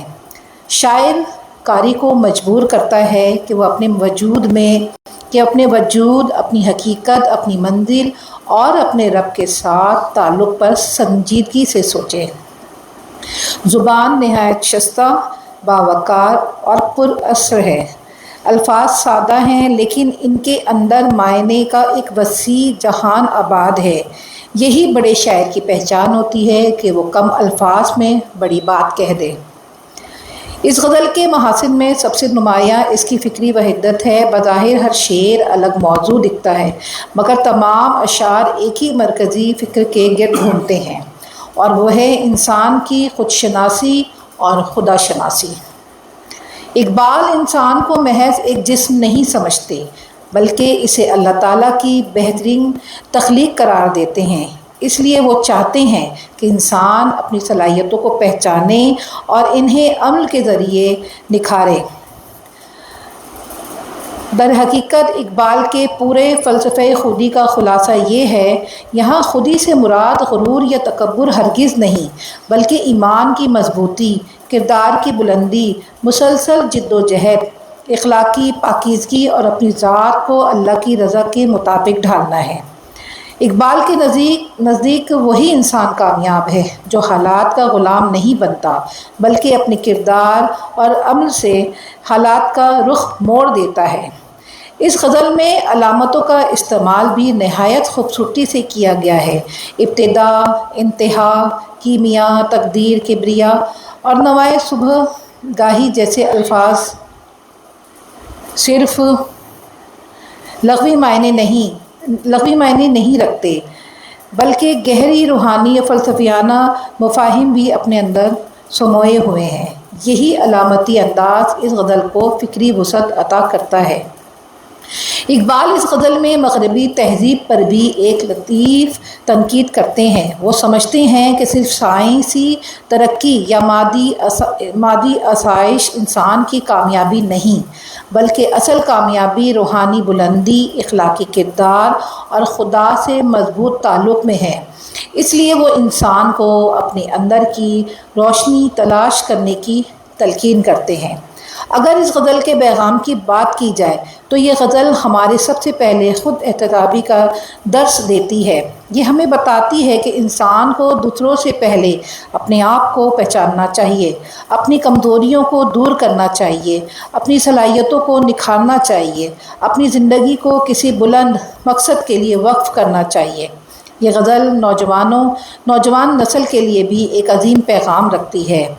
اقبال چاہتے ہیں کہ نوجوان مایوسی، بے عملی اور احساس کمتری سے نکل کر علم، عمل، کردار اور یقین کی طاقت سے اپنی تقدیر خود لکھیں. ان کے نزدیک مسلمان کی اصل پہچان اس کا ایمان، اس کا کردار اور اس کی خودی ہے، نہ کہ اس کی دولت یا ظاہری طاقت. آخر میں یہی کہا جا سکتا ہے کہ علامہ اقبال کی یہ غزل صرف ایک ادبی شاہکار نہیں بلکہ ایک فکری منشور ہے. یہ انسان کو اپنے وجود کی حقیقت جاننے، اپنی خودی کو بلند کرنے، اللہ تعالیٰ سے مضبوط تعلق قائم کرنے اور ایک باوقار، باعمل اور باکردار زندگی گزارنے کا درس دیتی ہے۔ یہی وجہ ہے کہ اقبال کی شاعری آج بھی دلوں کو گرما دیتی ہے، ذہنوں کو بیدار کرتی ہے اور انسان کو عمل کی نئی راہیں دکھاتی ہے۔ بقول شاعر، خودی کو کر بلند اتنا کہ ہر تقدیر سے پہلے خدا بندے سے خود پوچھے، بتا تیری رضا کیا ہے۔ حاصل مطالعہ سامعین کے سامنے پیش فرما رہی تھیں، اور اب صدر محترم کی اجازت سے میں اپنا حاصل مطالعہ آپ کے سامنے عرض کرتا ہوں۔ اعوذ باللہ من الشیطان الرجیم، بسم اللہ الرحمن الرحیم۔ یوم یجمعکم لیوم الجمع ذالک یوم التغابن، صدق اللہ العظیم۔ رب اشرح لی صدری ویسر لی امری واحلل عقدۃ من لسانی یفقہوا قولی۔ یہ جو انہوں نے پہلا شعر کہا ہے کہ خرد مندوں سے کیا پوچھوں میری ابتدا کیا ہے، میں اس فکر میں رہتا ہوں میری انتہا کیا ہے، یہ دراصل ایک عملی شعر ہے، یعنی کہ اس کے اندر کوئی سوچ و بچار، فلسفہ، ان سب چیزوں کو ریجیکٹ کرتے ہوئے، ان کو بائی پاس کرتے ہوئے وہ کہتے ہیں کہ یہ بحثیں تو بہت پرانی اور بہت طویل اور بہت حل طلب ہیں کہ انسان کہاں سے آیا، کیسے پیدا ہوا، اور مختلف لوگوں نے مختلف تھیوریز اس کے بارے میں پیش کی ہیں، اور یہ ساری کی ساری علمی بات۔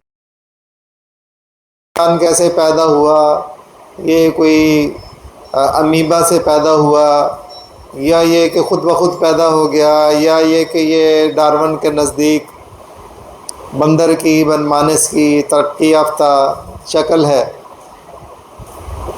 یا یہ کہ جو اسلامک تھیوریز ہیں اس کے اندر جو ہے وہ جس طریقے سے اللہ تعالیٰ فرماتا ہے کہ سب فرشتوں کو جمع کر کے اللہ تبارک و تعالیٰ نے آدم علیہ السلام میں روح پھونکی اور سجدہ کروایا تمام فرشتوں سے، تو وہ ساری کی ساری باتیں جو ہیں وہ علمی باتیں ہیں، اور ان کا عمل پہ کوئی اثر نہیں پڑتا۔ اور اس کے علاوہ جب انسان مر جاتا ہے تو اس کے بعد کیا ہونے والا ہے اس کے ساتھ، یہ اصل بات ہے۔ ایک نظریہ یہ ہے کہ مرنے کے بعد ہم خاک میں مل کر خاک بن جائیں گے، مٹی میں مل کر مٹی ہو جائیں گے، اور پھر لاکھوں کروڑوں سالوں سے دنیا چلی آ رہی ہے، انسان پیدا ہوتے ہیں، مرتے ہیں، تو کیسے ممکن ہے کہ اتنے سارے لوگوں کو دوبارہ اٹھایا جائے، پھر ان کا ایک ایک عمل کا، ایک ایک لمحے کا حساب لیا جائے۔ اور دوسرا نظریہ یہ ہے کہ ہم دوبارہ زندہ ہوں گے اور ہمیں ایک میدان میں جمع کیا جائے گا اور ہمارا حساب کتاب ہوگا۔ تو میں تو اسی کے بارے میں فکر مند رہتا ہوں کہ اگر میرا حساب ہونا ہے تو پھر مجھے اس کے لیے تیاری کرنی چاہیے، پھر مجھے یہ نہیں سوچنا چاہیے کہ میں کہاں سے آیا ہوں، بلکہ مجھے یہ سوچنا چاہیے کہ میں کہاں جاؤں گا، اور وہ جس کے بارے میں اللہ تعالیٰ نے فرمایا کہ یوم یجمعکم، اس دن ہم تمہیں سب کو جمع کریں گے، لیوم الجمع، اور وہ جمع کرنے کا ہی دن ہوگا، وذالک یوم التغابن، اور وہ دن ہوگا فیصلے کا دن کہ اس دن کون جیتا کون ہارا۔ اصل ہار جیت دنیا میں نہیں ہے، دنیا میں ہمیں جو کچھ بھی مل جائے، نعمتیں مل جائیں، بنگلے مل جائیں، گاڑیاں مل جائیں، اولاد مل جائے، مال مل جائے، دولت مل جائے، یہ کوئی کامیابی نہیں ہے۔ اور بالفرض دنیا میں ہمیں کچھ بھی نہ ملے، ایک جھونپڑی تک نہ ہو، گھر بھی نہ ہو، کھانے کے لیے غذا بھی نہ ہو، پہننے کے لیے کپڑے بھی نہ ہوں، کوئی رشتہ دار بھی نہ ہو، کوئی دوست بھی نہ ہو، تو یہ نہ سمجھا جائے کہ یہ ہار ہو گئی انسان کی اور انسان اس سے ناکام ہو گیا، بلکہ اصل کامیابی اور ناکامی وہ آخرت کی ہے۔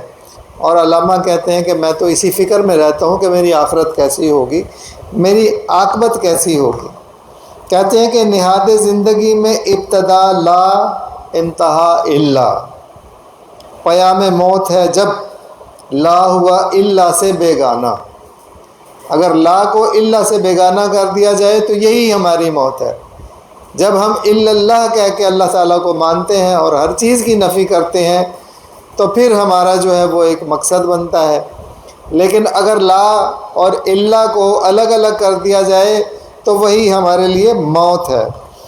وہ ملت روح جس کی لا سے آگے بڑھ نہیں سکتی، وہ ملت روح جس کی لا سے آگے بڑھ نہیں سکتی، یقین جانو ہوا لبریز اس ملت کا پیمانہ. یعنی کہ وہ ملت پھر ناکام ہے، اس کی کامیابی کی کوئی ضمانت نہیں ہے. پھر وہ کہتے ہیں کہ خودی کو کر بلند اتنا کہ ہر تقدیر سے پہلے خدا بندے سے خود پوچھے بتا تیری رضا کیا ہے. اس پہ بہت کلام ہو چکا. میں آپ کے سامنے ایک ان کی مخمس ہے کہ روح زمین آدم کو استقبال کرتی ہے، تو اس کا آخری بند ہے 5 مصروں کے اوپر مشتمل ہے، وہ میں آپ کے سامنے اس شعر کے ضمن میں رکھوں گا. وہ کہتے ہیں کہ نالندہ تیرے عود کا ہر تار ازل سے، تو جن سے محبت کا خریدار ازل سے. نالندہ تیرے عود کا ہر تار ازل سے، تو جن سے محبت کا خریدار ازل سے.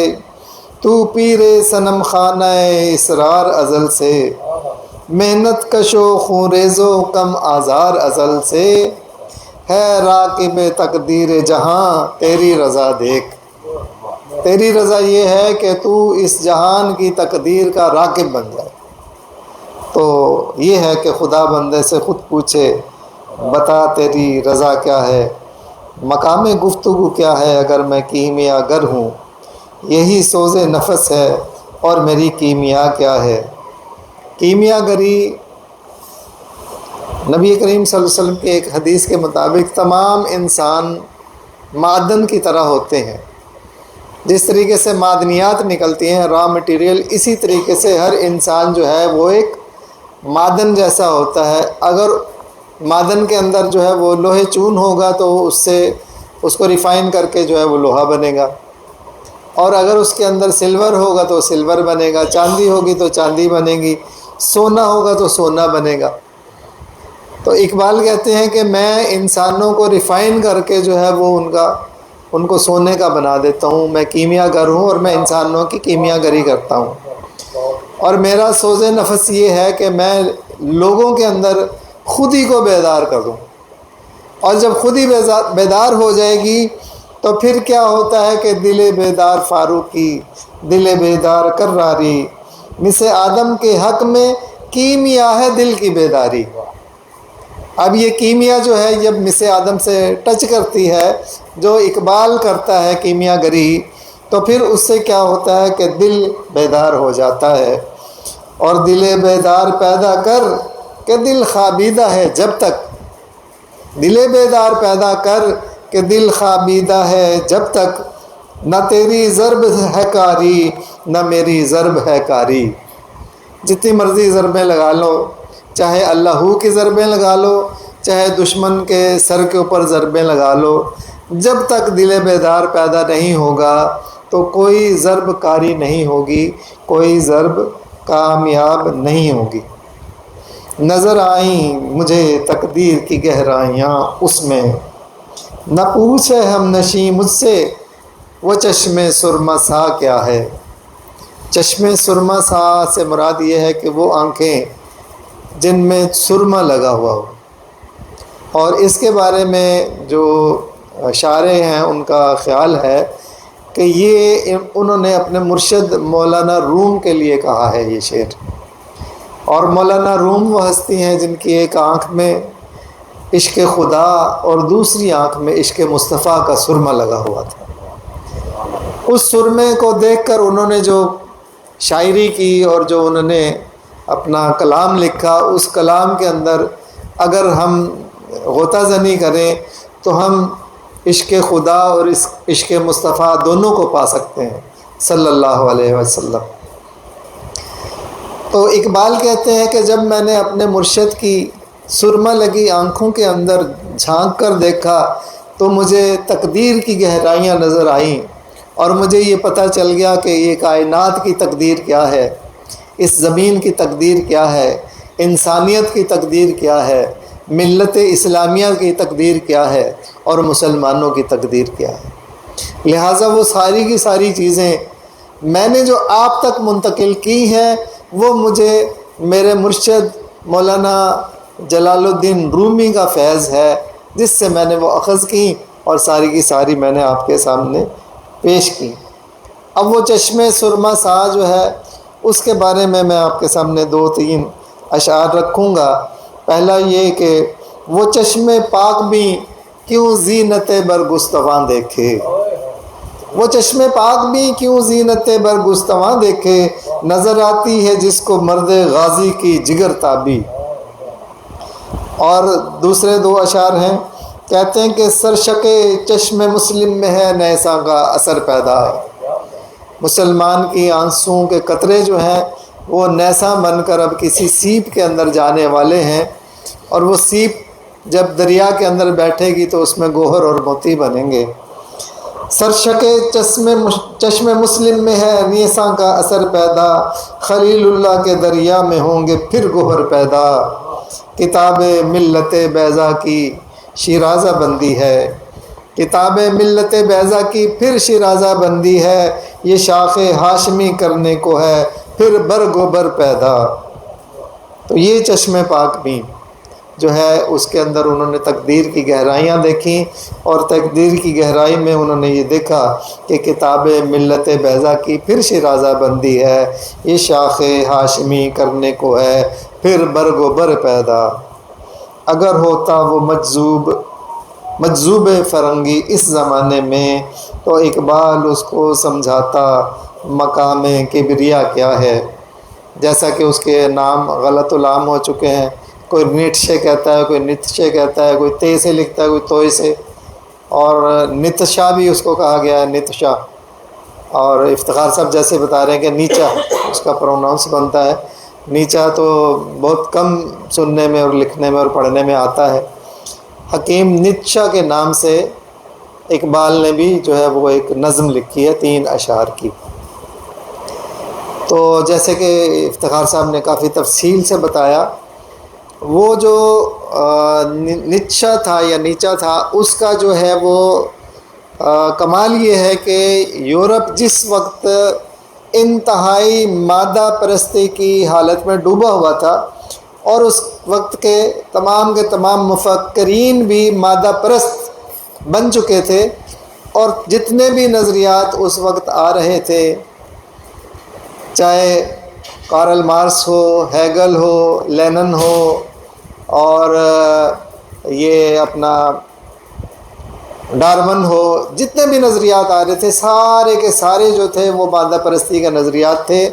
یہ اکیلا واحد شخص تھا جس نے مادہ پرستی کی بھرپور مخالفت کی، اور سمجھیں کہ بہت جذبے سے، بہت جوش سے اس نے مخالفت کی، اور بالآخر جب اس نے دیکھا کہ دنیا کے اندر ظلم، بربریت، استبداد، استحصال برپا ہے، اور انسان کا خون چوس رہا ہے، اور غریب جو ہے وہ غریب تر اور امیر تر ہوتا چلا جا رہا ہے، تو اس وقت اسے خیال آیا کہ وہ مالک جس نے انسانوں کو بنایا، انسانیت کو بنایا، وہ کہاں ہے، اور وہ کیوں نہیں آتا زمین پر، اور وہ یہاں پہ انصاف قائم کیوں نہیں کرتا۔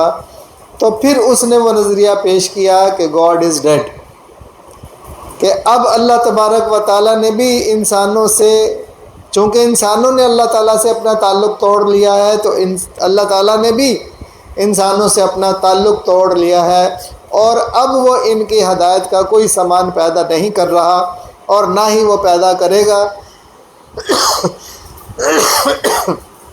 اب کیا کیا جائے؟ تو اس کے لیے پھر اس نے سپر مین کا کنسیپٹ دیا کہ اب جو ہے وہ کوئی سپر مین جو ہے وہ پیدا ہونا چاہیے، اور وہ ایسا سپر مین ہو جو کہ انسانوں کو انصاف دلائے، لیکن آگے چل کے اس کا وہی سپر مین جو ہے وہ خود غرض ہو جاتا ہے، اور وہ بجائے اس کے کہ انسانوں کو انصاف دلائے، وہ خود لوگوں کا استحصال کرنا شروع کر دیتا ہے۔ اس کے مقابلے میں علامہ اقبال نے مرد مومن کا کنسیپٹ دیا ہے، اور مرد مومن جو ہے وہ سمجھیں کہ وہ ایسا مرد ہوگا جو کہ دنیا میں عدل قائم کرے گا اور وہ ہر طریقے سے بے غرض ہوگا. پانی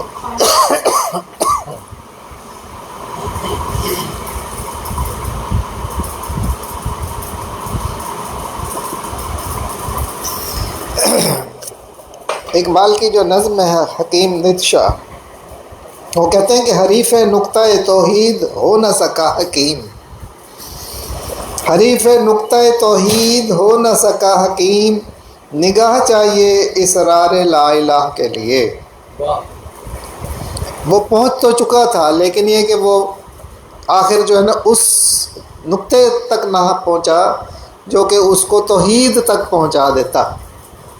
وہ جو اس نے کہا نا کہ مقام کبریا کیا ہے، تو یہاں پہ اس کی تفصیل آ رہی ہے. اور اقبال کا کمال یہ ہے کہ بڑے بڑے لوگوں کو اس نے اللہ تعالیٰ کے حضور، جیسے لینن کو اللہ تعالیٰ کے حضور، خدا کے حضور میں کھڑا کیا اس نے، اور وہ بھی بڑی زبردست نظم ہے. تو کہتے ہیں کہ حریف نقطہ توحید ہو سکا نہ حکیم، نگاہ چاہیے اسرار لا الہ کے لیے. پھر اس کی تعریف کر رہے ہیں، خدنگ سینہ گردوں ہے اس کا فکر بلند، خدنگ سینہ گردوں ہے اس کا فکر بلند، کمند ہے اس کا تخیل محرمہ کے لیے. اور اگرچہ پاک ہے تینیت میں راہ بھی اس کی، اگرچہ پاک ہے تینت میں راہ بھی اس کی، ترس رہی ہے مگر لذت گناہ کے لیے.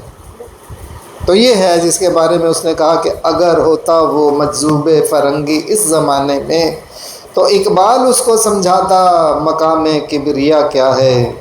نوائے صبح گاہی نے جگر خون کر دیا میرا، خدایا جس کی خطا یہ، خدایا جس خطا کی یہ سزا ہے وہ خطا کیا ہے. اقبال جو ہے اس کا رونا یہی ہے کہ وہ صبح کو اٹھتا ہے اور سحری کے اوقات میں آہو فغاں کرتا ہے اپنے رب کے سامنے. وہ یہ کہتا ہے کہ یا اللہ، یہ جو میری آہو فغاں کا سلسلہ ہے، تو یہ میرا رونا دھونا کس لیے ہے، اور وہ کون سا میرا جرم ہے جس کی وجہ سے میرا رونا دھونا لگا ہوا ہے اور میں اس کے بغیر رہ نہیں سکتا، اور یہ سارے جہاں کا درد کیوں میرے جگر میں ہے. تو یہ سارے جہان کے درد کا جو رونا ہے اس کے بارے میں پھر وہ کہیں پہ پر امید ہوتے ہیں اور کہیں پہ جو ہے وہ شاکی ہوتے ہیں.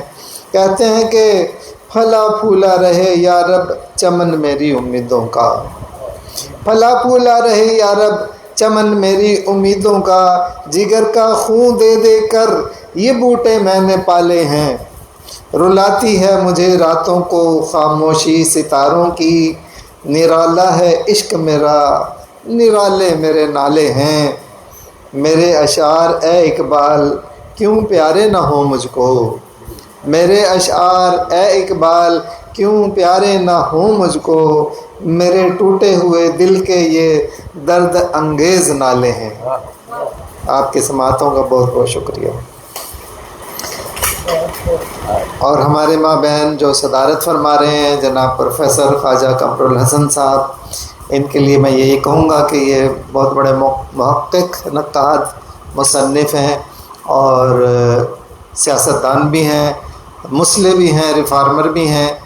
اور ابھی انہوں نے ایک تاریخ اناؤنس کری ہے جس پہ ایک سیمینار کر رہے ہیں، اور کراچی کے مسائل کے اوپر اس پہ گفتگو ہو گئی 8 اگست کو.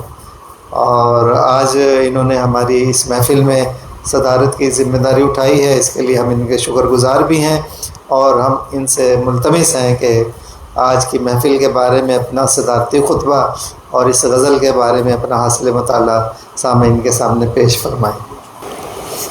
نحمدہ نصلی علی رسول الکریم والحمد للہ رب العالمین. آج کی اس نشست میں جو اہل دانش نے، اہل فکر نے اقبال کی اس غزل کے حوالے سے اظہار خیال کیا ہے، اس کو سننے کے بعد میرا کچھ کہنا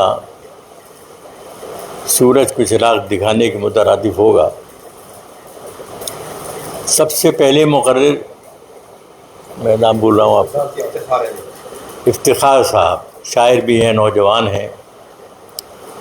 بہت ہی خوبصورت تقریر جس میں استدلال بھی تھا، خیال بھی تھا، فکر بھی تھی اور الفاظ کی خوبصورت ترتیب بھی تھی. ماشاءاللہ اس غزل پر ان کا جو تبصرہ ہے وہ دل کو چھوتا ہے. بندگی صاحب نے بھی بہت ڈوب کر اقبال سے محبت اور عشق کا اظہار کیا. جہاں تک رانا صاحب کا تعلق ہے، رانا صاحب بہت اقبال سے محبت کرتے ہیں اور اقبال کے بارے میں بہت کچھ جانتے اور کہتے بھی رہے ہیں، لیکن تھوڑے سے وہ اس شعر پر خودی کو کر بلند اتنا کہ ہر تقدیر سے پہلے کچھ شاکی ہیں، اور وہ کچھ ایک وسوسہ محسوس کرتے ہیں کہ لوگ اس کو تکبر سے تعبیر نہ کریں. یہ اصل میں شعر کو سمجھنے کی بات ہے، شعر کی گہرائی اور گہرائی میں جانے کی بات ہے. قرآن حکیم میں اللہ تعالیٰ ارشاد فرماتا ہے انی جاعل فی الارض خلیفہ.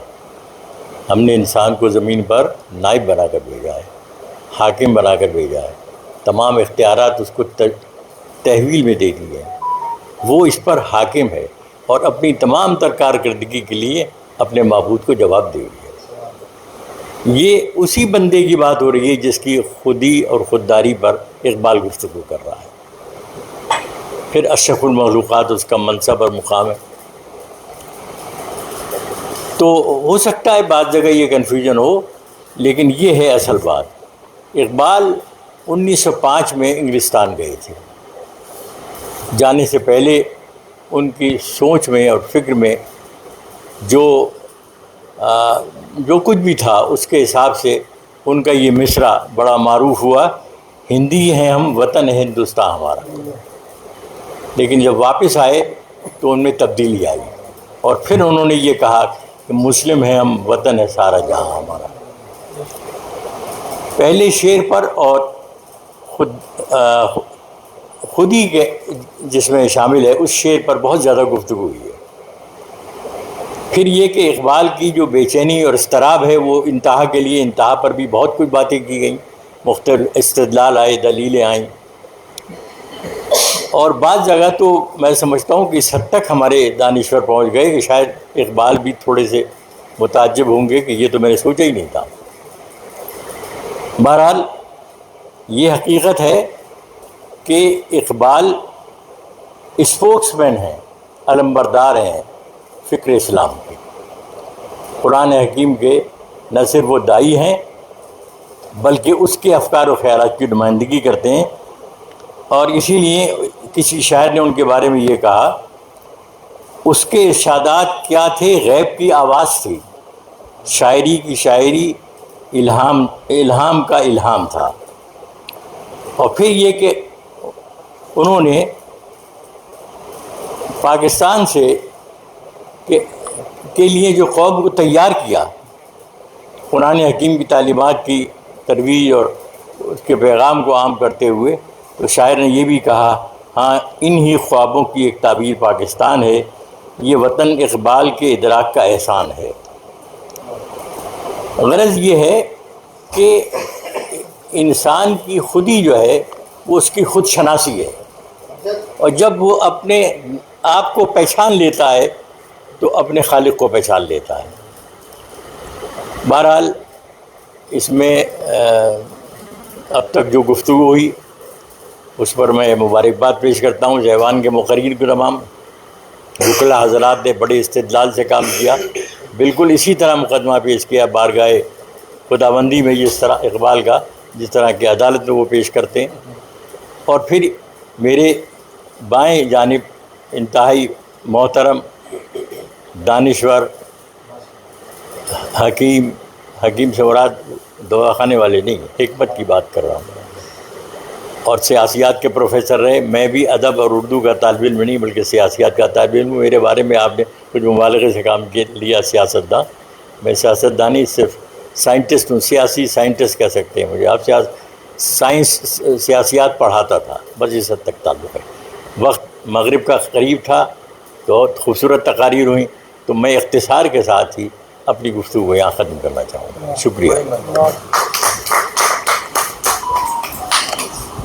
بہت شکریہ جناب، آپ کی تشریف آوری کا شکریہ، اور اس کے ساتھ ہی میں اپنے تمام شرکاء کا شکریہ ادا کروں گا. جناب مولانا فیصل عزیز بندگی صاحب تشریف لائے، صدیق راز ایڈوکیٹ صاحب تشریف لائے، کشور عروج صاحبہ تشریف لائیں، افتخار احمد ملک صاحب تشریف لائے. اور آج کی خاص بات یہ ہے کہ آج کی جو ریفریشمنٹ آپ کے سامنے پیش کی جائے گی وہ افتخار احمد ملک صاحب کی طرف سے ہوگی. تو ان کے لیے ہم دعا کرتے ہیں کہ اللہ تبارک و تعالیٰ ان کے دسترخوان کو وسیع کرے. اللہم اطعم من اطعمنا و اسکن من اسکنا. اے اللہ تعالیٰ جس نے ہمیں کھلایا اسے تو بھی کھلا، اور جس نے ہمیں پلایا اسے تو بھی مزید پلا. اور رئیس احمد سمدانی صاحب کا شکریہ ادا کرتا ہوں کہ ہماری اس محفل کا یہ شروع سے حصہ ہیں، اور الحمدللہ سب سے پہلے تشریف لاتے ہیں، پورے وقت پر آ جاتے ہیں. عطا اللہ خان صاحب ہمارے درمیان ہیں اور یہ اسلام آباد سے آئے ہیں، تو آپ کا بھی شکریہ. افتخار احمد خانزادہ صاحب آپ تشریف لائے، گفتگو کی شکریہ. اور شہزاد سلطانی صاحب آپ نے ایک ہی دفعہ گفتگو کی، ہم منتظر ہیں کہ دوبارہ کب گفتگو کریں گے آپ اور خوشی انصاری صاحب. ایک بار آپ نے گفتگو کی ہے، ہمت کریں کچھ اور شروع کریں سلسلہ.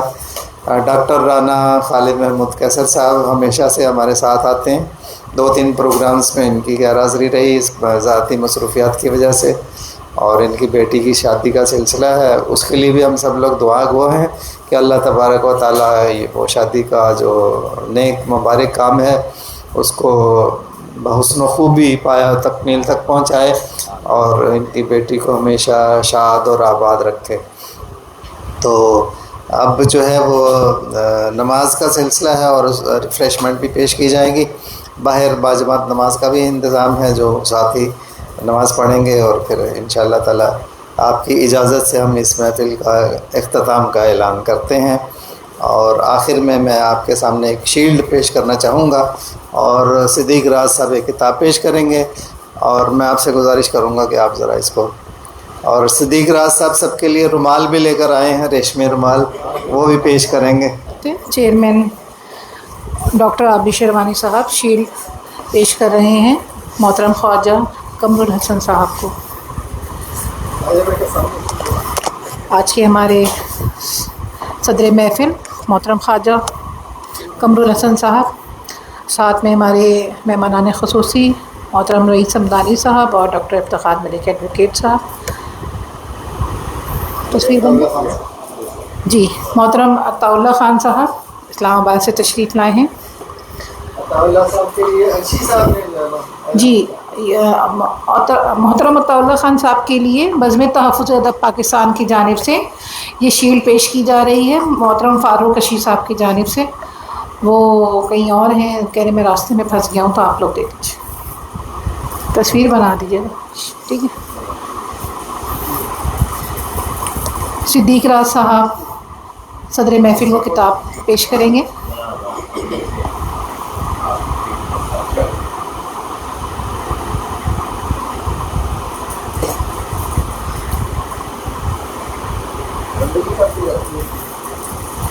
ہفتہ وار مذاکرہ برکرام اقبال دانشگاہ اقبال میں جاری.